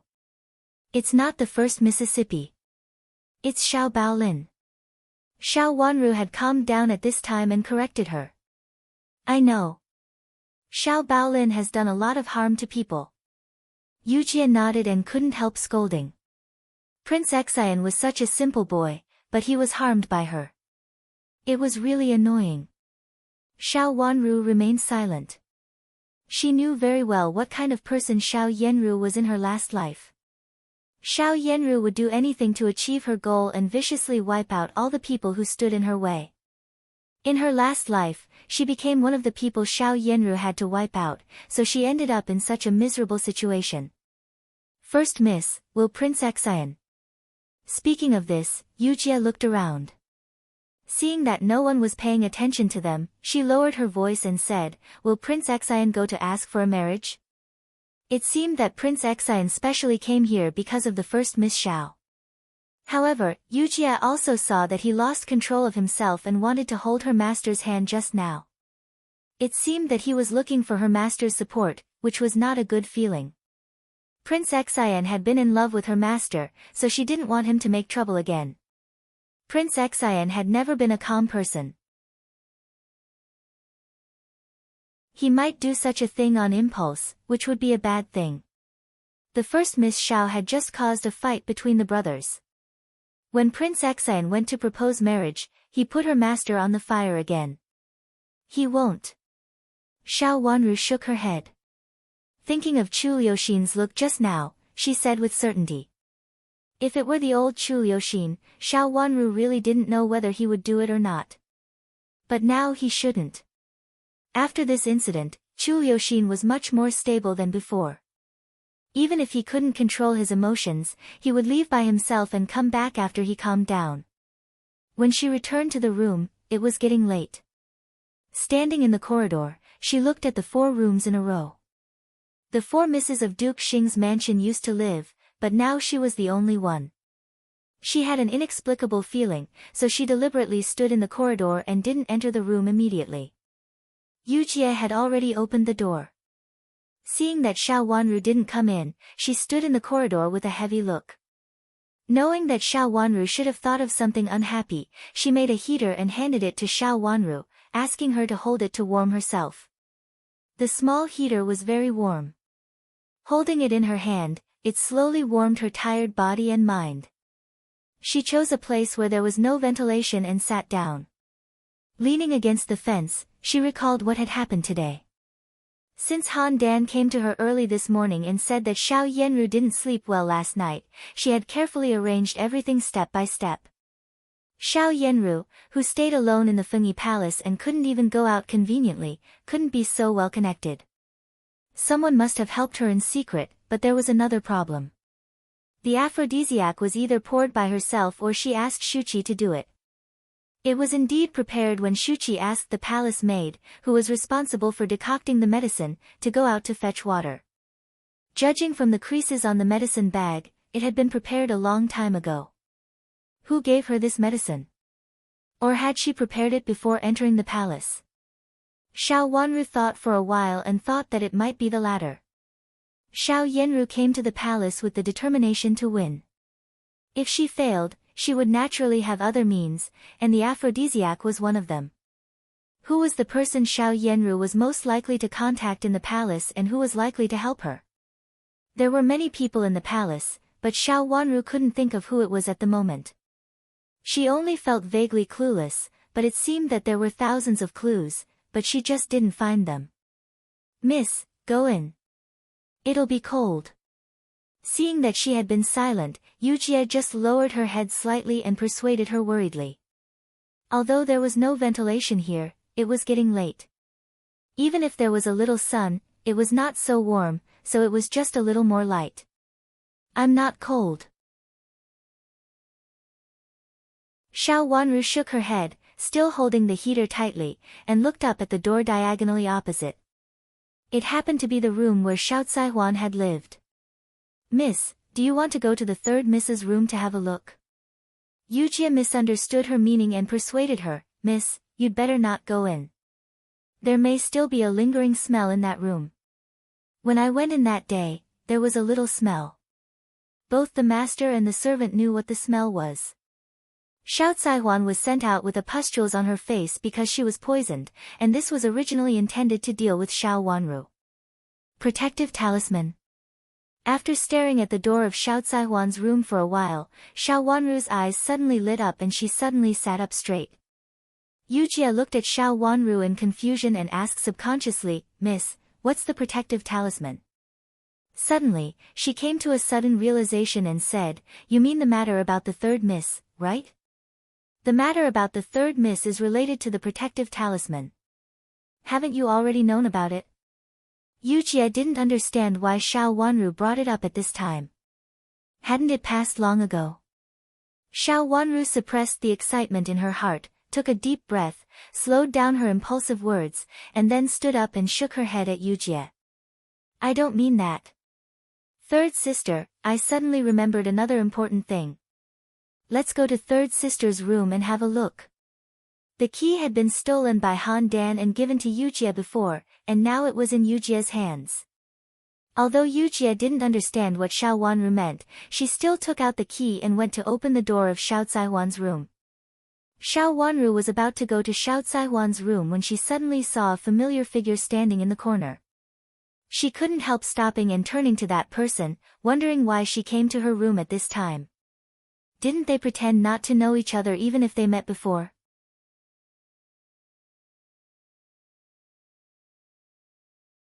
Chapter 800. "Sister Wanru, can I have a word with you?" Qi Rongji, who was standing in the corner, saw Xiao Wanru looking at her. She walked out, took 2 steps forward and looked at Xiao Wanru. Xiao Wanru's cold eyes fell on Qi Rongji. She had already known that Qi Rongji had been given a token. She had seen Qi Rongji appear in the etiquette learning group several times and stay far away from her every time, so she knew that Qi Rongji was avoiding her. It was really surprising that Qi Rongji took the initiative to come forward this time.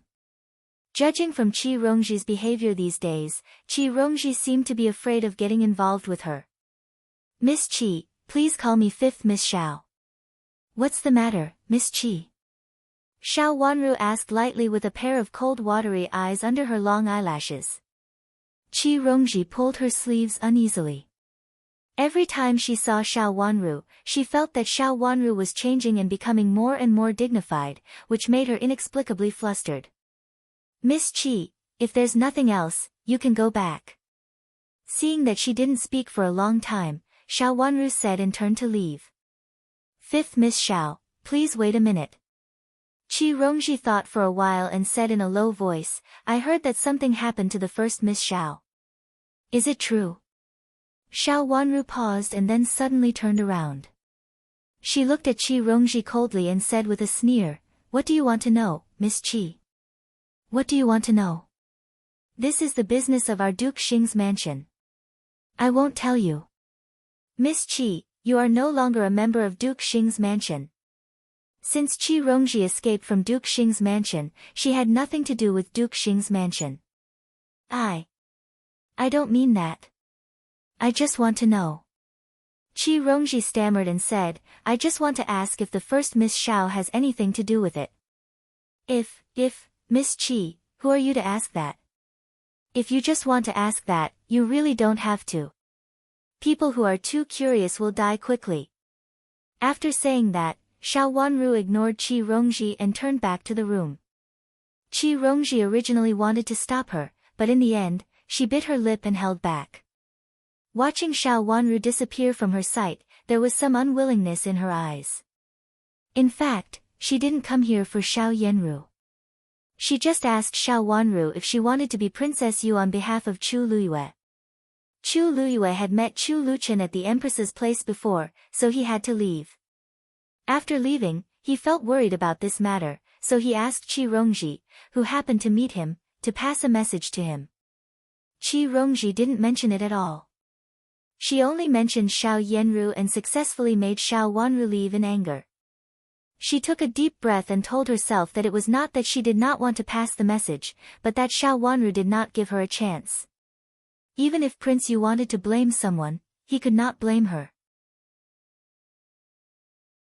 With such thoughts in mind, Zhang Xian calmed down and turned around to leave. Miss, what does Miss Qi mean? What are you talking about? Yu Jia was puzzled by Qi Rongji's appearance, so she asked after entering the room. Previously, she had been hiding so much that she was afraid that he would get involved with her. Today, she had specially come over to say a few words. Anyone who heard such words would not be in a good mood. Was she purposely looking for trouble? I don't think she wanted to come here. Xiao Wanru put down the heater in her hand and shook her head. Qi Rongji looked reluctant.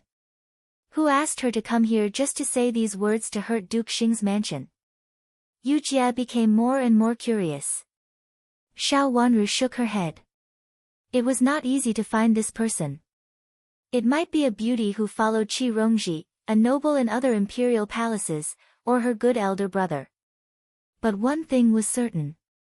Qi Rongji did not want to come here, and her original words should be more than these. However, no matter who sent her here and what she wanted to say, it had little to do with her. She did not want to waste her time on Qi Rongji now. Leave her alone. Xiao Wanru shook her head and stopped paying attention to Qi Rongji.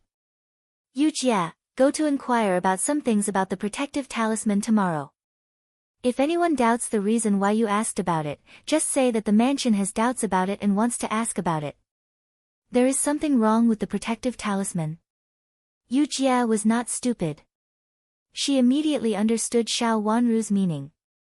Xiao Wanru thought for a moment and unconsciously touched the heater on the table with a trace of doubt in her watery eyes. She suspected the protective talisman, but she was more suspicious of a person, Pushun Nun. The protective talisman had only appeared recently. It seemed that it was specially made for the consort selection. What a coincidence! Pushun Nun was also familiar with Xiao Yanru. Xiao Yanru was most familiar with Pushun Nun in the imperial palace. Others seemed to be not as familiar with Xiao Yanru as Pushun Nun. After all, the two of them had a master and disciple relationship. From this point of view, Pushun Nun was different to Xiao Yanru. On the other hand, Xiao Wanru had always felt that this Pushun Nun was very strange. During the 3 years in the Yuhui nunnery, she had rarely seen this Pushun Nun. It seemed that this Pushun Nun was really fresh and refined and devoted herself to cultivation. But if it was true, this Pushun Nun would not enter the imperial palace, or if she entered the imperial palace, she could make an excuse to go back early. But now this Pushun Nun actually lived in the Buddha Hall in the imperial palace and even said that there was such a protective talisman. Xiao Wanru didn't think that it was the Empress Dowager who forced her to live here. Pushun Nun had been in the Yuhui nunnery for a long time. For so many years, the Empress Dowager had never forced her to live here. This time, it should be Xiao Yanru who brought it up. Xiao Wanru remembered that the time when she invited Pushun Nun to enter the imperial palace happened to be when she was about to send the paintings of the religious ceremony drawn by Pushun Nun to the imperial palace. Old Madam had asked Nanny Yu to go up the mountain and forced her to send the dirty atlas to the imperial palace. At that time, she had been prepared, which made Xiao Yanru and Old Madam's plan fail. Then, the Empress Dowager summoned Pushun Nun to enter the imperial palace. If there was no connection between them, Xiao Wanru would never believe it. Did it mean that the Empress Dowager had a plan and was just looking for an opportunity to mention Pushun Nun? Xiao Yanru suddenly thought of something. Xiao Yanru and Pushun Nun seemed to have no connection, but there were some vague connections. If her guess was true, this Pushun Nun must not be simple, and she must have other plans. The imperial palace was the place where the most power was concentrated. In fact, it was easy to figure out what she wanted. But these were only superficial. If she wanted something, there must be a way. How could she, a nun, get it? She slowly closed her watery eyes and thought about the past. Xiao Yanru was a person who fished for fame and compliments, while Pushun Nun seemed to be a person with great wisdom. Since she accepted Xiao Yanru as her disciple, how could she not suspect her? But she still got along with Xiao Yanru, which showed that there was a mystery in it. When they went up the mountain, Pushun Nun's disciple was in a dilemma, and before they went down the mountain, Xiao Yanru's plan always seemed to involve Pushun Nun. However, this nun was always innocent, and she always gave people the image of an otherworldly master, which made people feel that it was a kind of blasphemy to suspect her. Yujie, you grew up in the nunnery. Have you ever seen someone like Pushun Nun? Xiao Wanru blinked, slowly opened her eyes, and asked Yujie with watery eyes. Yujie was stunned at first, and then she thought for a while and shook her head. Yujie was stunned for a moment. Then she thought for a while and shook her head. Miss, Pushun Nun is like a superior who lives in the clouds. No one in Jiangzhou is as aloof as her. Even the master of Jingxin Monastery is not so free from worldly affairs. She always holds herself high. Do you also think that Pushun Nun has always held herself high? Xiao Wanru smiled slightly. Of course she holds herself high. I remember that when I just came to the Yuhui nunnery, it was Pushun Nun's disciple who made things difficult for us and wanted to drive us down the mountain. In fact, Pushun Nun's disciple is not so good. Yujie thought of the past and said angrily. How about the Yuhui nunnery? Xiao Wanru changed the topic with a smile. The Yuhui nunnery is too mysterious. Yujie thought for a while and used 2 words to describe the Yuhui nunnery. This was the conclusion she had drawn after 3 years. Why? Xiao Wanru asked with interest. Miss, the Yuhui nunnery is indeed mysterious. You see, so many things have happened in the Yuhui nunnery, and each of them is very mysterious. Suddenly, a man in black came in and killed people, and suddenly, the hall was burned down by the fire, and the who gave birth to the son of the late emperor suddenly appeared. It is actually a great ability to hide in the Yuhui nunnery for so long without being discovered. There has been someone watching outside the door. It has been 3 years, and it is impossible for me to get close to it. Yujie curled her lips and said. Her words reminded Xiao Wanru that she had seen more than Yujie. The Yuhui nunnery was indeed mysterious, and so was Pushun Nun with unpredictable intentions. As for Xiao Yanru, it was very likely that Pushun Nun helped her secretly. Try to find out more about Pushun Nun in the palace. Just say that it is because of the protective talisman. After thinking for a while, Xiao Wanru had made up her mind. Don't worry, Mississippi. I understand. Yujie nodded and said. Xiao Yanru became the of the emperor's harem before the consort selection was over. As the eldest daughter of lineal descent in Duke Xing's mansion, she only lived in Baolin, which could be said to be something that no one had expected. Before, Xiao Yanru was a popular candidate for the princess of several princes, and everyone had been guessing. If she was not Princess Yu, she must be Princess Shou. No one had expected that she not only did not marry into several princes' mansions, but also entered the palace at this time and became the lowest. It was mysterious in every way. Because of the emperor's decree, the whole mansion of Duke Xing's mansion felt lifeless. The sensitive servants didn't even dare to speak loudly for fear of provoking their masters. Everyone outside the mansion was guessing what the first Miss Xiao had done, so that she actually entered the palace at this time and had such a low position. Some people guessed this way, while others guessed that way. Of course, all of them were good. Moreover, some people dug up some old stories of the first Miss Xiao, which originally made people feel that it was not true. But this time, it was overwhelming. Everything showed that the first Miss Xiao was really not a good person. All the reputation in the past was fake. The first Miss Xiao was not a peaceful Mississippi. She behaved abnormally and fished for fame. It was said that the emperor had originally given the first Miss Xiao a good position for the sake of Duke Xing. But the first Miss Xiao was restless and wanted to harm a pregnant, so that it became the lowest Baolin.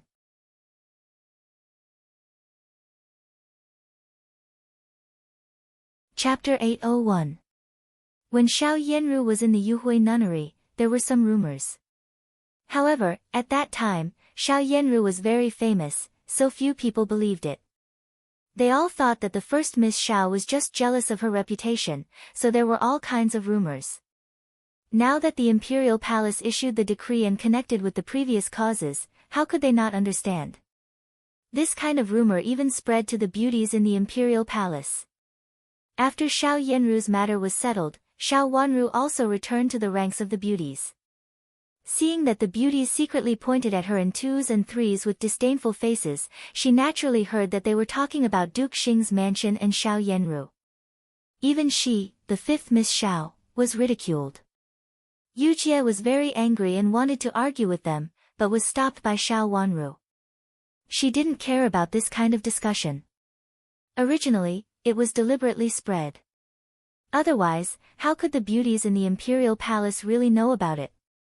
Xiao Yanru's identity was extraordinary, but she only got the title of Baolin Forest, which was too abnormal. There must be a justifiable reason. Since the emperor still wanted to use Duke Xing's mansion, he could only find a reason from Xiao Yanru. Since Xiao Yanru and Xiao Wanru officially confronted each other, many things about Xiao Yanru's reputation had been found, but they were tightly suppressed in the past. After a little spread, they were refuted by people with ulterior motives. The most important thing was that Xiao Yanru had an excellent reputation at that time, and she was beautiful and talented. The title of the first beauty and the disciple of Pushun nun in the Yuhui nunnery made Xiao Yanru's reputation rise again and again, suppressing all the rumors. Now that her reputation had collapsed, all the rumors in the past could be easily dug out. Those things were all true after careful investigation. It was impossible for Xiao Yanru's reputation to be good. It was the emperor's grace to Duke Xing's mansion to have such a title in Baolin Forest. The beauties in the imperial palace talked about it, and Xiao Wanru became the target of their criticism. The people outside the imperial palace were even more excited. Originally, the most discussed topic in the capital city was who would win this time and who might be the princess of the princes. Unexpectedly, such a thing happened, and it was infinitely magnified by people with ulterior motives. Duke Xing is here again. In the quiet mountain temple, the lake was ethereal. In the lake, Prince Cheng stood by the lake with his hands clasped behind his back and asked.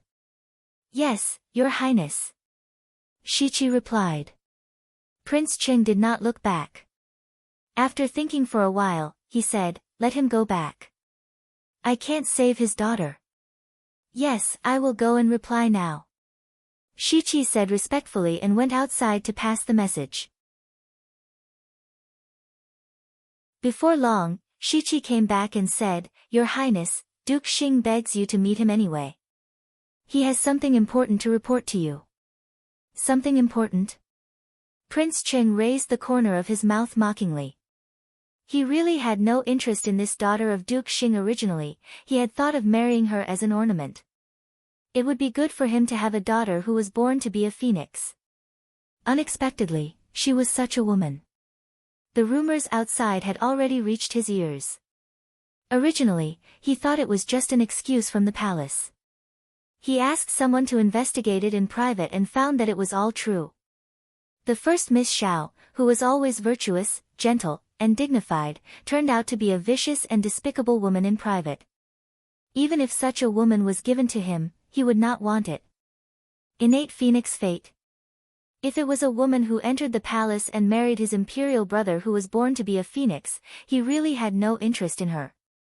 This reminded him of another disgusting woman a few years ago, the eldest daughter of Ningyuan Army General Qin Huaiyong. That woman also disgusted him. Originally, he thought that there was only one such woman in the world. He did not expect that this kind of thing was not unique. Now there was Xiao Yanru. If all women were like this, he really could not arouse any interest in them. Duke Xing said so, Your Highness. I don't think he is referring to Xiao Baolin. Shiqi said cautiously and stole a glance at his master. Seeing that he was not angry, he breathed a sigh of relief. He was Prince Cheng's personal eunuch, so he naturally knew about his master's affairs. Let him come in. Prince Cheng thought for a while, raised his lips mockingly and said slowly. Yes. Shiqi left and soon came in with Duke Xing's Xiao Jing. Seeing Prince Cheng, Duke Xing stepped forward and bowed deeply. Prince Cheng waved his hand and Shiqi stepped back and stood aside. Duke Xing, you are too polite. Prince Cheng turned around and said to Xiao Jing with a smile. Xiao Jing looked at Prince Cheng and lowered his head, saying, Your Highness, I have something to report to you. What do you think of your daughter's affairs? Prince Cheng glanced at him leisurely and said unhurriedly, but he did not mention the so-called important topic. This made Xiao Jing's heart tighten. Thinking of his daughter's affairs, he couldn't help feeling a little ashamed. The emperor called him to the imperial palace and scolded him severely. After that, he was pulled aside by Durong and told him vaguely about Xiao Yanru's affairs. Hearing that his daughter plotted against the emperor, Xiao Jing was so angry that he almost rushed to Xiao Yanru and beat her hard. How could he have such a brainless daughter? Didn't he hear her repeatedly say that she would marry either Prince Yu or Prince Zhou in the future? Now she plotted against the emperor and wanted to be his concubine. Didn't she think that the emperor was old? In the future, the world would belong to either Prince Yu or Prince Zhou, or even Prince Cheng. When the matter was exposed, it not only provoked the emperor's anger, but also made him lose face. I don't know what happened. When the news was sent to the imperial palace, I should have understood it. Has always been smart, but I don't know why she. Xiao Jing lowered his head and said. In fact, he was not very clear about it until now and always felt that there was something mysterious about it. But now he couldn't meet Xiao Yanru and ask her clearly. Duke Xing didn't say anything suggestive in the letter he sent before, did he? I've treated Duke Xing sincerely, but Duke Xing has other plans. It really bitterly disappointed me. Prince Cheng's face turned cold, and he looked at Xiao Jing with cold eyes. It was Xiao Qing who asked Prince Cheng to help deliver the letter. Prince Cheng spent a lot of effort to deliver the letter to the imperial palace, but he didn't expect that it would end up like this. It was really beyond Duke Xing's expectation. Your Highness, it's not what you think. I didn't say anything misleading. You. Xiao Jing gritted his teeth and wanted to ask if Prince Cheng had sent any other message. But after thinking for a while, he didn't dare to ask again. Do you think there is something mysterious about it? I don't know whether there is something mysterious or not. I only know that the first miss of Duke Xing got what she wanted. She entered the imperial palace as she wished and had the phoenix ceremony. She was born to be the phoenix. It's true that she was born to be the phoenix. Prince Cheng smiled slightly, walked forward slowly and said casually. Xiao Jing, who was following him, was terrified when he heard this. He hurriedly lowered his head and said, Your Highness, I think there must be something else. But I can't see my daughter now, so I don't know what happened at that time. I have been ambitious since I was a child. How could I do such a thing?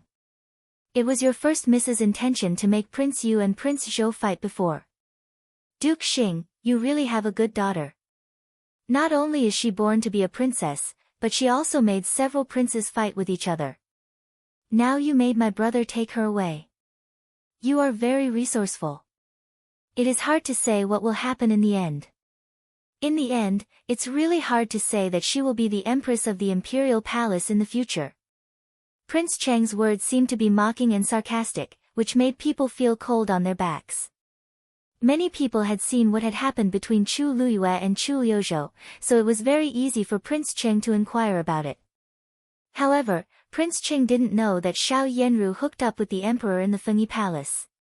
After all, it was the empress's Fengyi Palace, so not everyone could do it.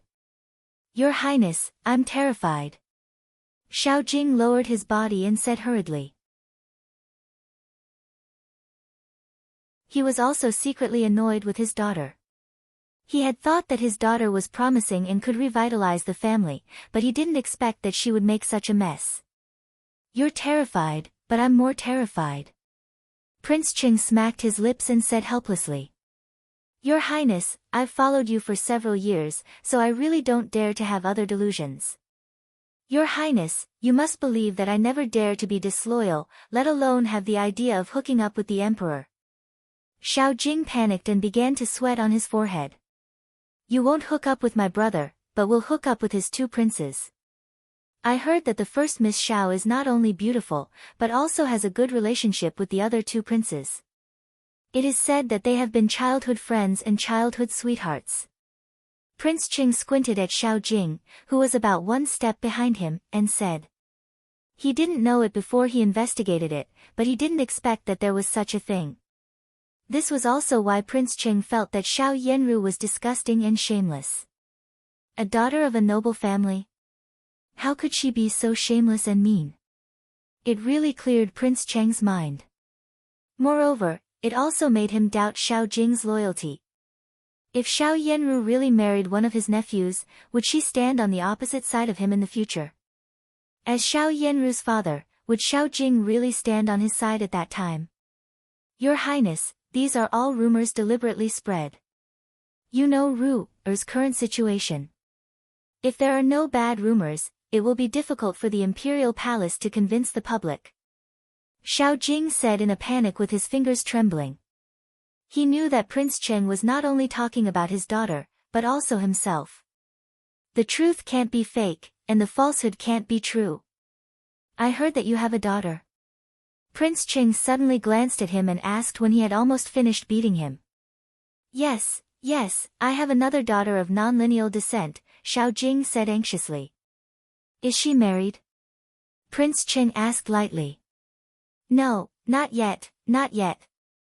He had been waiting for Commandery Prince Qing to come, but Chu Qing seemed to forget it and didn't come. At this time, Xiao Jing didn't dare to say anything. Since she hasn't married, send her to my mansion. Prince Qing glanced at Xiao Jing casually and said. Xiao Jing didn't dare to say no. He nodded repeatedly and said, Okay.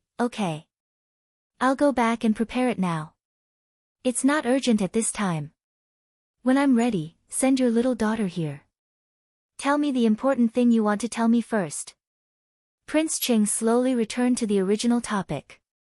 After suppressing him enough, it was time to get down to business.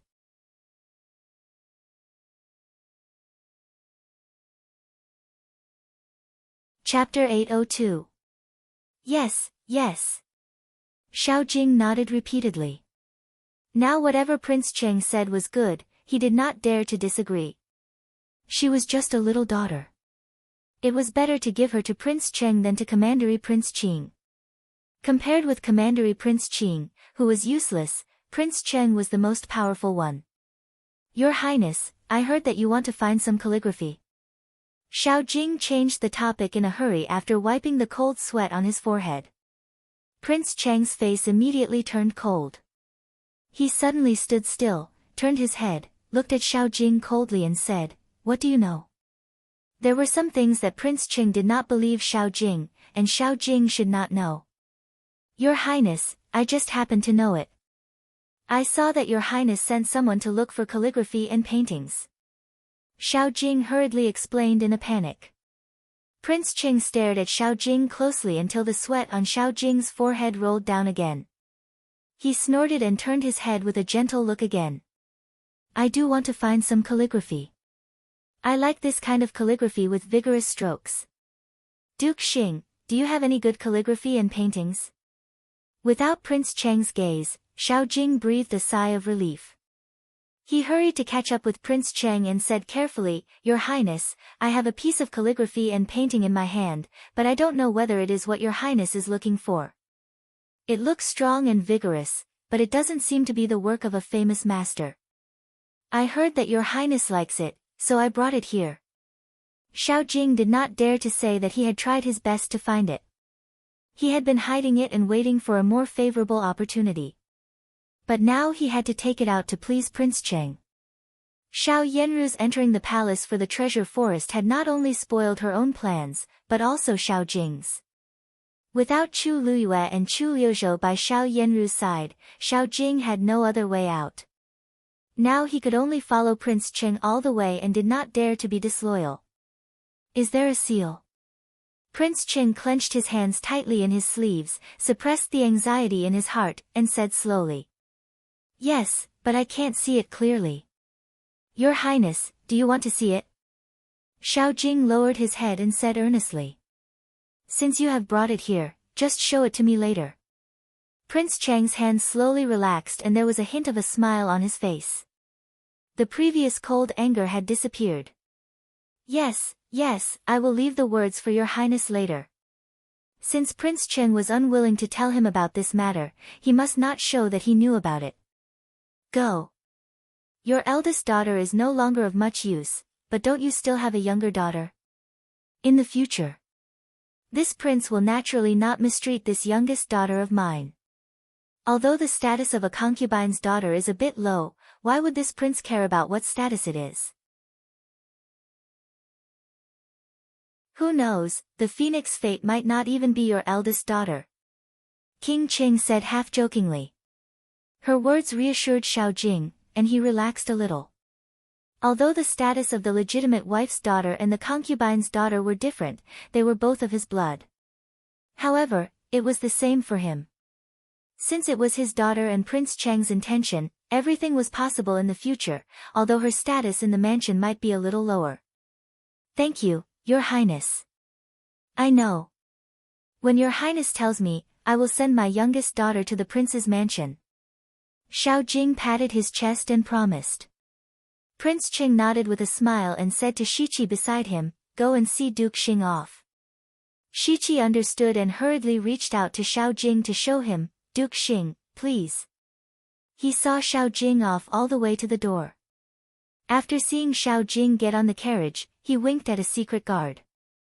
The secret guard, who had understood his meaning, followed him.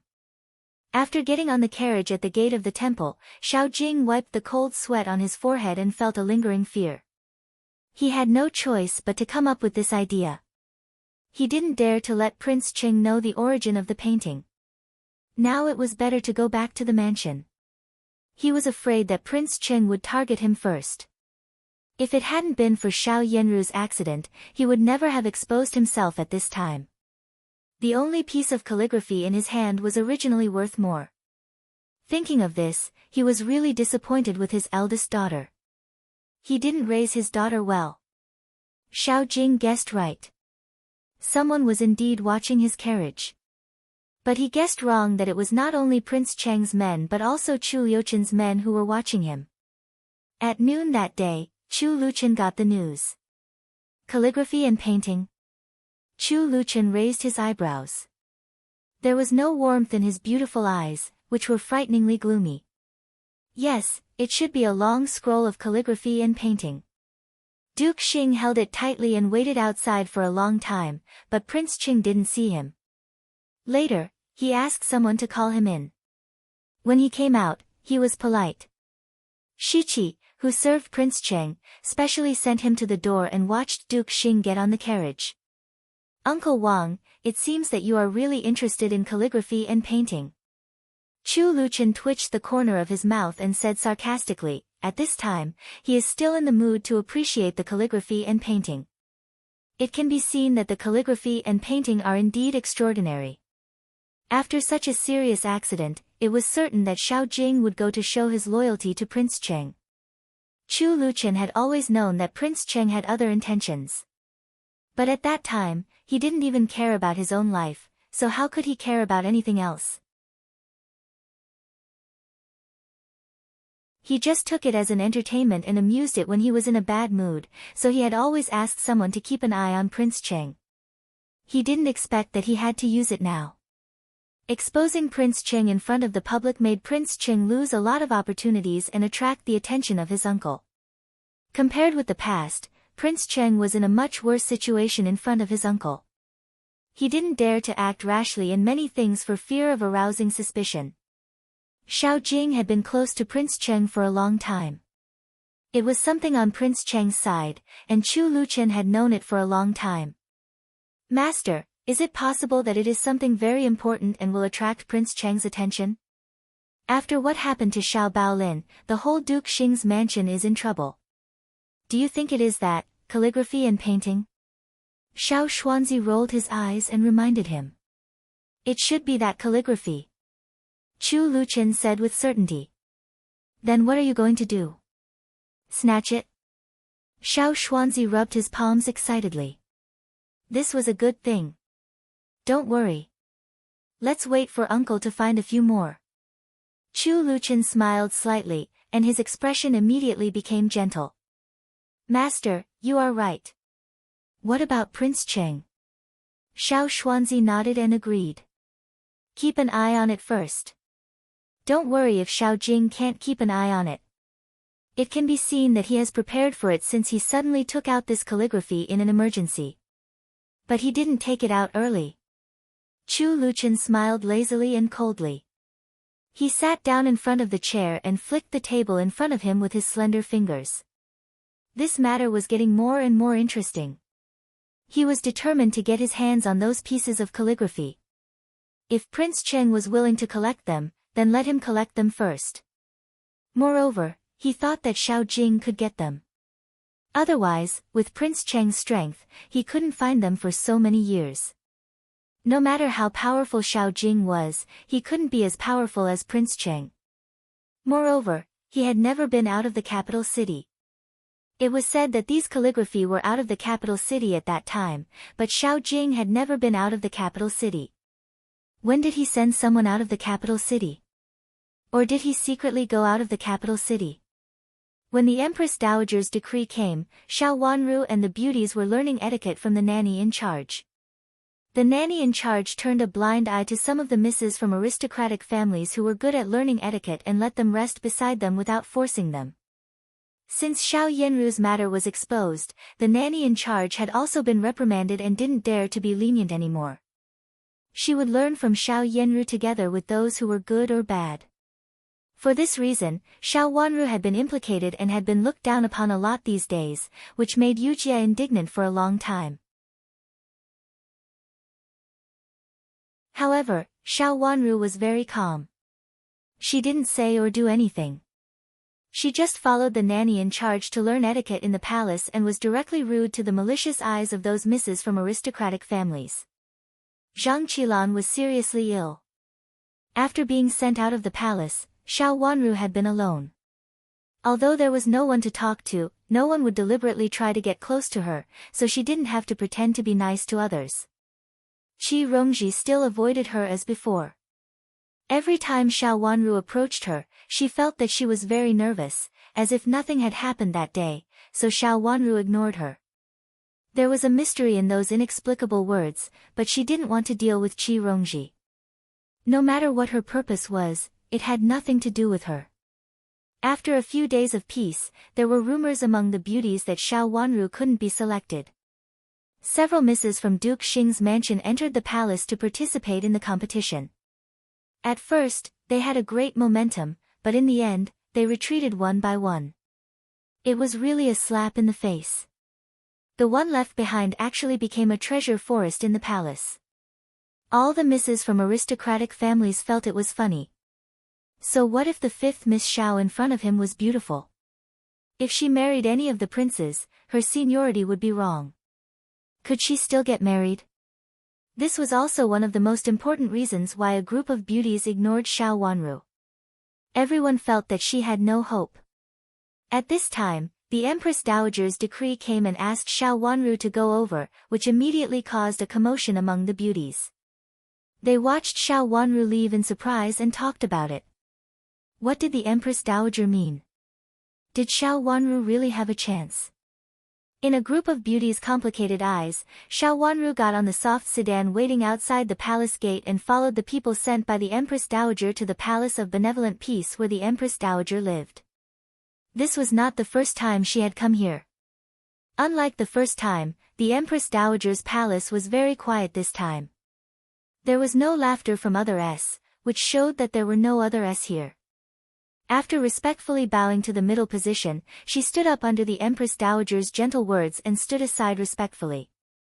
She lowered her head slightly. Although she still looked a little childish, she made people feel that she was steady and decent. She didn't panic at all, and the look on her face was very calm. The Empress Dowager remembered that when the palace maid came to report to her about the reactions of the beauties and Xiao Wanru, she nodded secretly.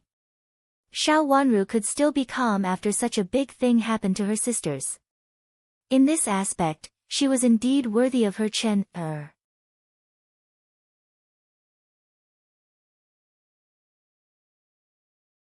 Chapter 803. Sit down. The Empress Dowager said gently. A servant had already brought a chair over. Xiao Wanru lowered her head and said, I dare not overstep. It doesn't matter. Sit down and talk to me. The Empress Dowager was very kind. Her purpose today was to see Xiao Wanru's reaction. She had also asked someone to inquire about Xiao Wanru's recent behavior and was very satisfied with her. Yes.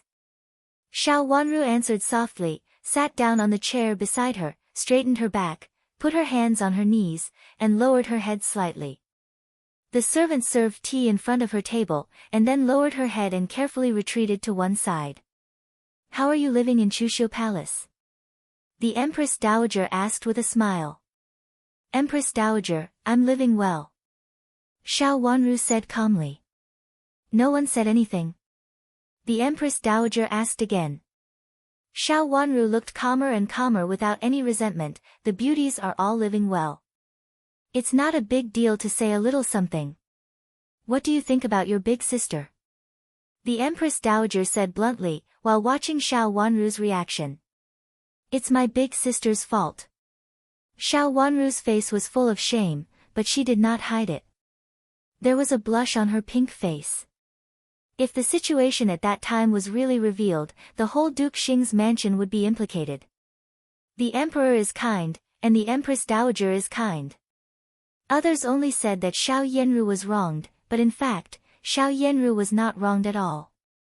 Since she dared to do such a thing, she had to bear the responsibility after it was exposed. Your big sister now lives in the imperial palace, but she can only look like this now. From now on, that place can be regarded as a cold palace, and it is basically impossible to see her again. The Empress Dowager's face turned cold. She really disliked Xiao Yanru. Was she still the granddaughter that old madam of Duke Xing always praised? Xiao Wanru did not know why the Empress Dowager said such words to her. It was difficult for her to answer. She lowered her head and bit her lip, hesitating. Fortunately, the Empress Dowager did not intend to let her answer. She looked at her and said, You and Chen have known each other for a long time. What do you think of Chen? Although the Empress Dowager was satisfied and her grandson also came to ask for a marriage, she had to see Xiao Wanru's reaction. She couldn't give a granddaughter-in-law who didn't like Chen. Chen had been in poor health, but now he had finally recovered. He couldn't let his new granddaughter-in-law make trouble for him. Xiao Yanru was from Duke Xing's mansion, so she was a troublemaker. Although Xiao Wanru did not grow up in Duke Xing's mansion, the Empress Dowager still had scruples. Prince Chen, very good. Xiao Wanru blushed, lowered her head, and unconsciously moved her hands on her knees, looking very shy. Seeing her like this, Empress Dowager was very satisfied. She nodded slightly and said, "Chen and you have been friends since childhood. At the beginning, Chen saved you at the gate of the palace. Do you still remember?" "I will never forget it," Xiao Wanru said softly. "That's good. Live a good life together in the future. Don't let me worry. Chen is not in good health. If there is anything unpleasant in the future, just tell me. Don't bother Chen Empress Dowager Queen exhorted. His words were very straightforward, and he had almost confirmed Xiao Wanru's identity. Xiao Wanru felt inexplicably shy, but she also felt relieved. She bit her lip and just nodded with a blush. Since her identity was not clear, she couldn't answer the Empress Dowager's words at this time. "Imperial Grandmother, what are you talking about? Let me laugh along with you." A leisurely voice came from the door. Chu Luchen, dressed in a light cyan brocade robe, walked in slowly. He was handsome, followed by Xiao Xuanzi, who was smiling. Both the master and the servant looked very likable. He walked up to Empress Dowager and bowed to her. Then he turned his head and glanced at Xiao Wanru, who was blushing, with an increasingly elegant smile. Sensing Chu Liuchen's gaze, Xiao Wanru's face almost burned. She hurriedly stood up and bowed to him. Chu Liuchen waved his hand and said with a smile, "Don't." He lifted his robe and sat down on a chair aside. "Imperial Grandmother, tell me." "Child, you're joking with Imperial Grandmother again. Which eye of yours saw Imperial Grandmother talking about something funny?" Empress Dowager, who was amused by his intimate attitude, reached out her finger and gently touched Chu Liuchen's forehead, and answered with a smile. After saying that, she looked at Xiao Wanru, who became more and more shy. "It can't be that you heard that I brought him here, so you directly came over?" After saying that, she looked at Chu Liuchen's forehead and really saw some sweat stains. She couldn't help feeling distressed for a moment and complained to Xiao Xuanzi, "Why don't you keep an eye on your master? Look at how tired your master is. If he does this again next time, he will inevitably be beaten with a stick." Xiao Xuanzi cried out in grievance, "Empress Dowager, I tried to persuade my master to come here slowly. He would be fine. However, my master was worried and came here just like this. I couldn't stop him even if I wanted to. If Empress Dowager punishes me again, I will really feel wronged." After saying that, he wiped away the tear stains at the corners of his eyes, which made Empress Dowager laugh. Chu Luchen laughed and scolded, "You have a sweet tongue. You put all the blame on me." Hearing what he said, everyone laughed, and the atmosphere immediately relaxed. Xiao Wanru also relaxed her straight shoulders a little and secretly breathed a long sigh of relief. With Chu Luchen around, she was indeed much more at ease. "Like master, like servant. Look at what you said. You coax me so much that I can't beat you. Since you are so concerned about your master's affairs, I will remember this beating. Reward him first." Empress Dowager wiped away tears of laughter and said. A palace maid came over and handed Xiao Xuanzi a big pouch. He was so happy that he knelt down and kowtowed several times, and then retreated to the side happily. "Imperial Grandmother, I thought you were going to give an order, so I ran so fast. If I had known that you were just gossiping, I wouldn't have come." Chu Luchen said with disgust. Okay, give an order." "I will give an order in a while." Empress Dowager looked at them and then looked at Xiao Xuanzi. Both of them looked like a golden boy and jade girl coming out of a painting. She was so happy that she nodded repeatedly and said with a smile. "Imperial Grandmother, you should hurry up. I'm afraid that the Empress won't like it." Chu Luchen frowned in distress and said. Xiao Wanru sat there looking down and regarded herself as the background of a wooden sculpture.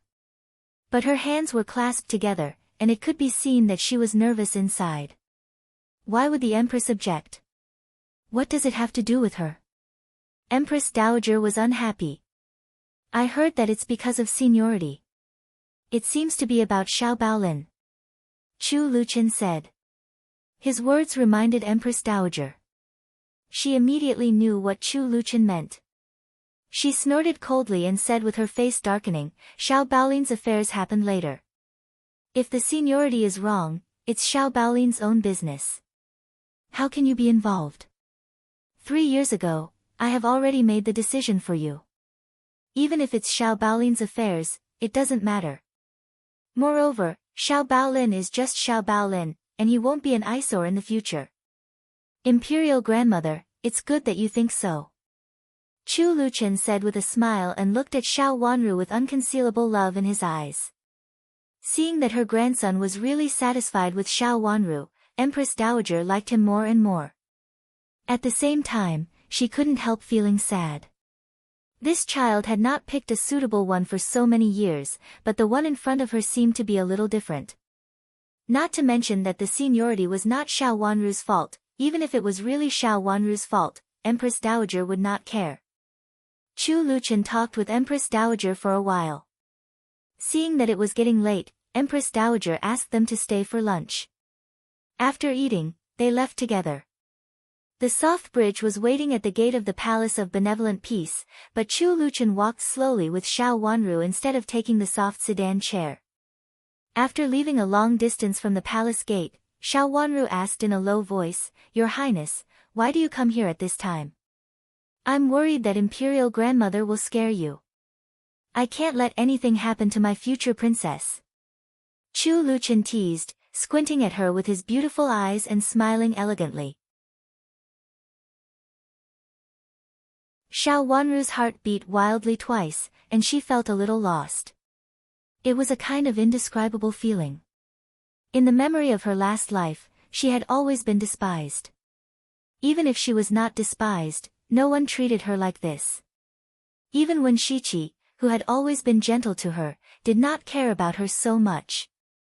There would not be any danger in Empress Dowager's place. What Empress Dowager cared about was Chu Luchen, so she would not do harm to her at this time. But it could not be said that Empress Dowager would be fine. Just now, Empress Dowager's meaning was very obvious. She was testing her. If she could not pass the test, she would lose the position of princess. Although she might still enter Prince Chen's mansion, she could not be the person who could accompany him openly. In the past, maybe she did not care about it. She just regarded herself as a shield, but now she was worried about it. Empress Dowager's summon this time seemed to be ordinary, but in fact, it was very important. Her heart was very soft, and the hard barrier had long been removed unconsciously. Glancing at him, her long eyelashes fluttered twice, which were as clear as 2 springs. Chu Luchen turned his head and happened to see her clear watery eyes, which were full of his shadow. His handsome eyes could not help but show a smile.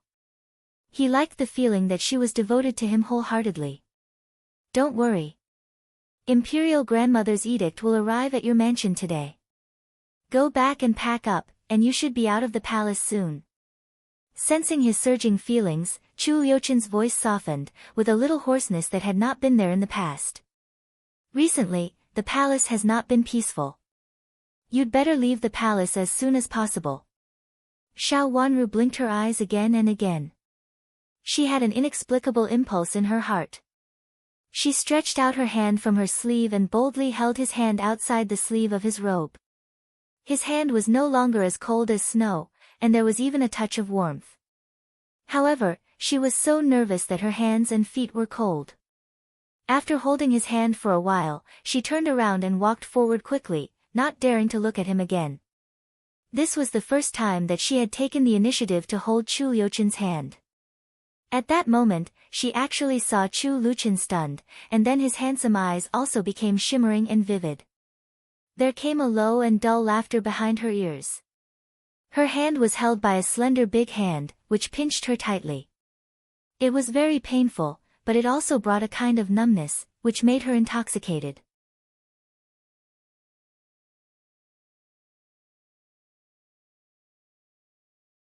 Chapter 804. Xiao Wanru didn't come back with Chu Luchen. They had said what they should say. If they really accompanied her all the way here, it would be very inconvenient. There was no lack of people in the palace. If more people saw them, their words would not be very pleasant. After all, the Empress Dowager had not issued an order. Chu Luchen didn't have so many scruples. But seeing that Xiao Wanru was really reluctant, he didn't force her. He asked someone to find a soft bridge, and Xiao Wanru got on the soft sedan chair and returned to Chuxiu Palace. What she didn't expect was that someone knocked on the door just after she sat down in her room for a while. At this time, the nanny in charge gave the beauties appropriate freedom. Yujie went to open the door and saw Chu Luiyue standing outside. After being stunned for a moment, she hurriedly lowered her head and said respectfully, "Your Highness. Is 5th Miss Xiao here? There is a matter involving 5th Miss Xiao. I'm afraid you have to make it clear." Chu Luiyue said with a little coldness. "My master is inside." Yujie said, and then added, "She just came back from the Empress Dowager's palace." Chu Luiyue nodded and led them into the room. Only then did Yujie see that Qi Rongji was also there. She couldn't help but widen her eyes and look at her a few more times.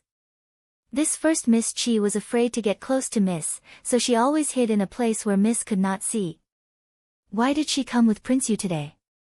Xiao Wanru, who was in the room, had already heard the sound. She came out and bowed to Chu Luiyue respectfully. Chu Luiyue looked her up and down and found that she was only wearing a plain pleated skirt embroidered with butterflies. Except for a few gorgeous butterflies on the skirt, the rest of the color of the lake was not outstanding. However, when she wore it, it made people inexplicably feel a sense of tenderness and timidity. Her long eyelashes, which were like butterfly wings, fluttered twice, covering the elegance in her eyes. Even if her pink lips were just pursed, they were quite attractive. He didn't want to miss such a woman. He didn't know when he fell in love with her. Was it when he first saw her in the palace or some time later? Qi Rongji said that she ignored the rumors about him. Today, she specially came to talk to Xiao Wanru about it with the excuse of Qi Rongji. The position of Princess Yu was not something that anyone could sit on as they wished. Actually, with her status, she was still a little undervalued. "Have a seat." Chu Luiyue waved his hand and sat down in the middle. Xiao Wanru hesitated for a moment and sat down in a chair a little further away from him. "Your Highness is here, how would I dare to sit down?" Qi Rongji lowered her head and said softly. "Sit together." Chu Luiyue waved his hand impatiently. Qi Rongji didn't refuse. She sat down carefully and then smiled softly at Xiao Wanru. She really didn't look like the arrogant and domineering Qi Rongji. Yujie served tea and then stood behind Xiao Wanru. "What can I do for you, Your Highness?" After Chu Luiyue took a sip of tea, Xiao Wanru raised her watery eyes and asked. "Miss Qi's matter is related to 5th Miss Xiao, so I came here specially." Chu Luiyue coughed in a low voice and said. If the Empress hadn't suddenly refused to help him, he wouldn't have come to Xiao Wanru directly. At the beginning, when he mentioned that he had chosen a beauty, the Empress showed that she was very willing to help him. But later, she always talked about other things and it was obvious that she didn't want to intervene. "What does Miss Qi's matter have to do with me?" Xiao Wanru glanced at Qi Rongji, who was sitting beside Chu Luiyue, in surprise. After looking between them a few times, she seemed to understand something. Chu Luiyue was inexplicably displeased by Xiao Wanru's understanding look. He coughed in a low voice and said, "I heard from Miss Qi that when you were in Jiangzhou, you had a good relationship with Miss Qi. The two families also grew up together." Xiao Wanru's face became serious. She restrained her gentleness and became a little indifferent. "Your Highness, I don't know what first Miss Qi told you, but I don't have any friendship with the people of Qi's mansion. Or it can be said that not only do I have no friendship, but I also have a lot of hatred, the kind of hatred that is almost destroyed by others." Xiao Wanru said very straightforwardly and didn't deliberately save her face because of Qi Rongji's presence. Qi Rongji's face turned red. It seemed that she wanted to say a few words, but in the end, she didn't. She lowered her head aggrievedly and even wiped the corners of her eyes, looking very sad. If Xiao Wanru really had a good relationship with her, she would probably feel sorry for her words just now, which had hurt her old best friend. Does 5th Miss Xiao still cares so much about what happened in the past? Chu Luiyue frowned and said. He liked magnanimous women. A woman who was too stingy was not the way to settle down. Xiao Wanru was so angry that she almost laughed.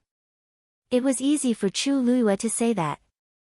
It was not him who was almost destroyed at that time, so he said lightly, Your Highness, what happened in the past has passed, and I don't want to say anything more.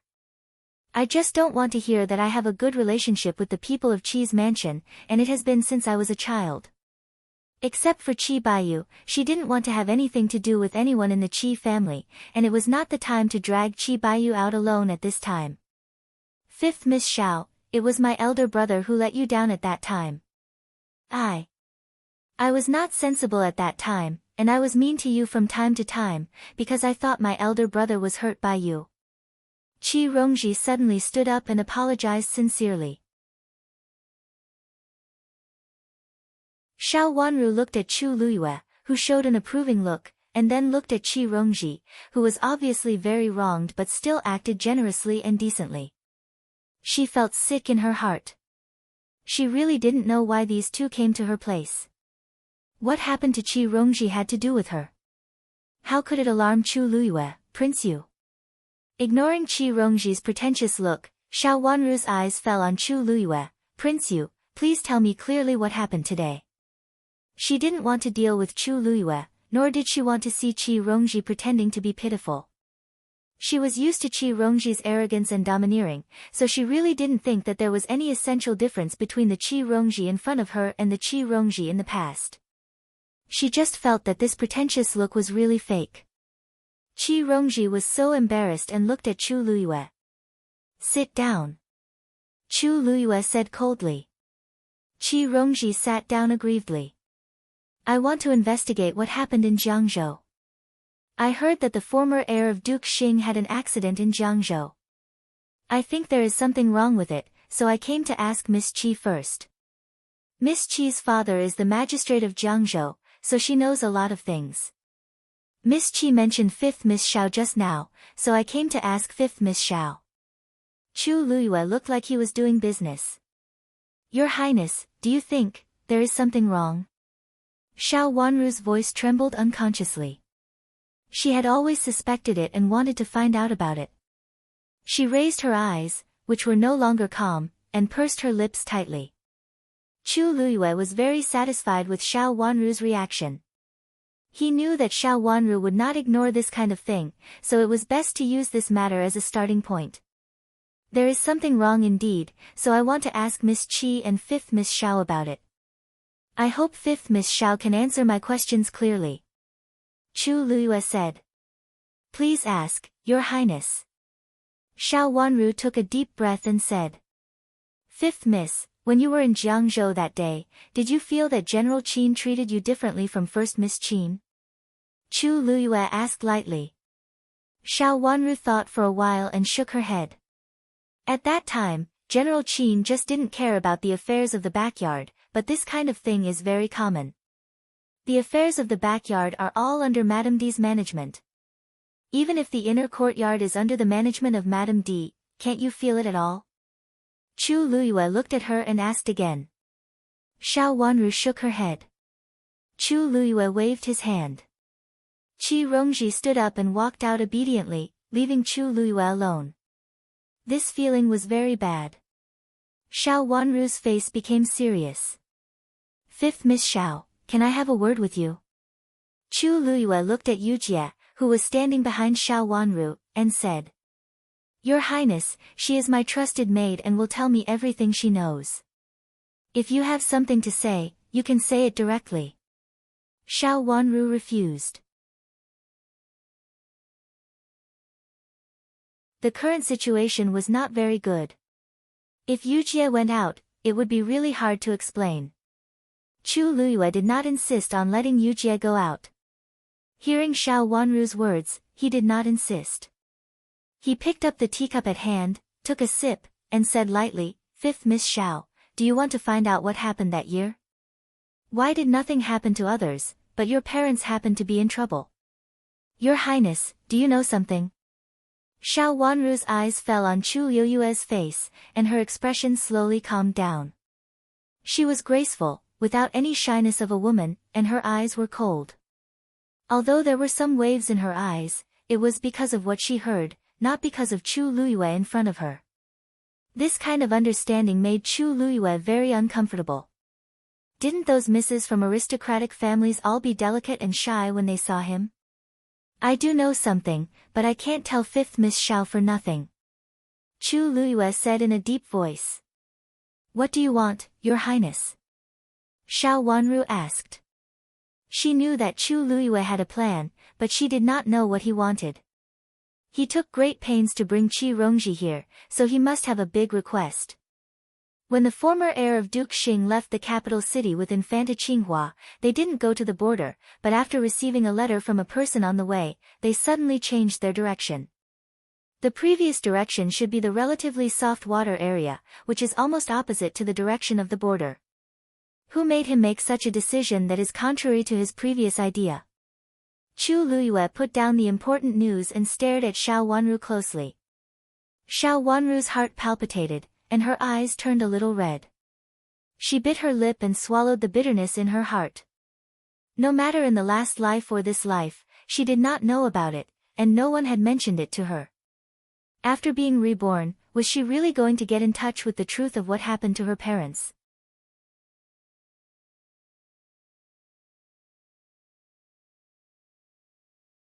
Chapter 805. Your Highness, do you know anything? Xiao Wanru bit her lip, suppressed her thoughts, and asked. Chu Liyue had been staring at her closely. Looking at her slightly red eyes under her long curly eyelashes, he knew that he had spoken her mind, so his face involuntarily softened. "I know something." "Your Highness, what do I have to do to make you tell me?" Xiao Wanru raised her eyes and asked with a smile with a hint of coldness at the corners of her mouth. She did not avoid his gaze. Since Chu Liyue brought it up at this time, he must have a plan. He came here with such a big force and hit the softest part of her heart. How could he come here for no reason? Chu Liyue did not speak, and his eyes fell on her delicate little face. Her face was slightly pale, but her eyes were red. She was extremely beautiful, and her cherry lips were slightly pursed, which made people feel that she was gentle and stubborn. Her words were even more direct, which was completely inconsistent with her gentle appearance. But this made people feel even more sorry for her. Thinking of her background, she was really pitiful. Her parents had died, and she had been living in a foreign place for many years. She had not been treated as a biological daughter by others and was even almost ruined by others. Now after coming back, although she had returned to the family, she still had not been recognized by the whole Duke Xing's mansion and had been wandering on the edge of Duke Xing's mansion. Everyone knew that the fifth Miss Xiao was the most unfavored person in Duke Xing's mansion. A trace of pity inexplicably appeared in his heart, and the corners of his eyes softened. "Fifth Miss, you don't have to work so hard." She was the only one who supported the chief branch of Duke Xing's mansion, and her biological brother was also raised in Rui, and great elder princess mansion. After Chu Liyue finished speaking, his eyes fell on Xiao Wanru's porcelain white face, and there was a trace of deepness in his eyes.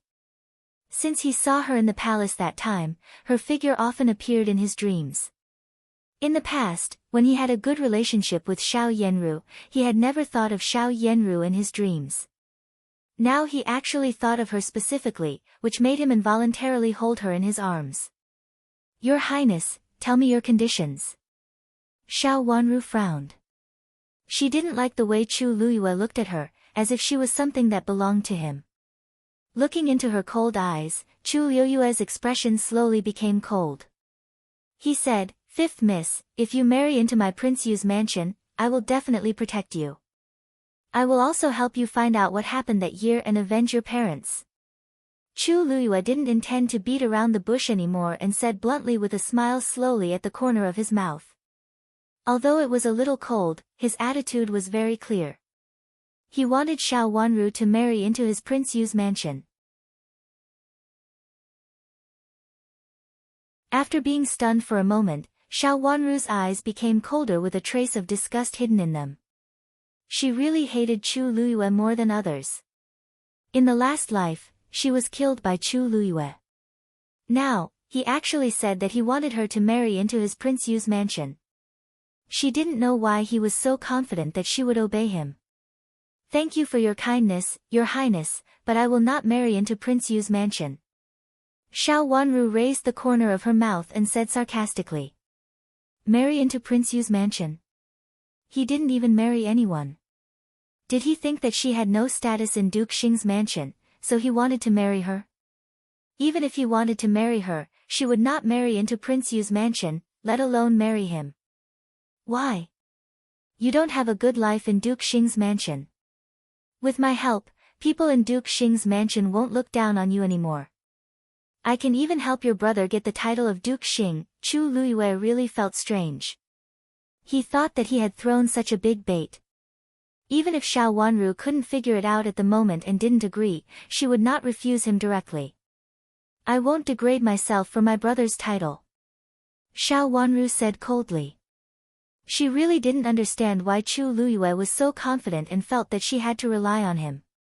How can I degrade myself? Fifth Miss, I really want you to follow me. But you also know that although you have a high status now, you don't have the strength. My mother won't agree to me marrying you. This time the consort selection will definitely choose another powerful miss from an aristocratic family. But you don't have to be afraid. In the end, the position of the legal wife will still fall into your hands. Chu Luyue's voice became softer, but it also made Xiao Wanru more disgusted. He felt that Xiao Wanru would be moved if he said this. He had made it very clear that he only had her in his heart, and he would not let her feel wronged. The current grievance was only temporary. In the end, he would let her see the world hand in hand with him. Xiao Wanru smiled sweetly and shook her head gently. Thank you for your kindness, Your Highness. I'm afraid I have to refuse you. Why? Chu Luyue didn't understand and frowned. Your Highness, do you mean that I should marry into Prince Yu's mansion first, then drive the legal wife down and go up by myself? Xiao Wanru tilted her head slightly, looking a little naive. Her eyes, which seemed to be able to speak, were beautiful and charming, which calmed Chu Luyue down. He nodded and said, You can think so. Your Highness, I don't have the ability to drive Prince Yu out of the position, so you'd better marry someone else. Xiao Wanru shook her head again. Chu Luyue didn't understand what she meant. After thinking for a while, he thought that she might feel that she couldn't defeat the legal wife, so he said more straightforwardly, Don't worry. If you can't do it, I will help you.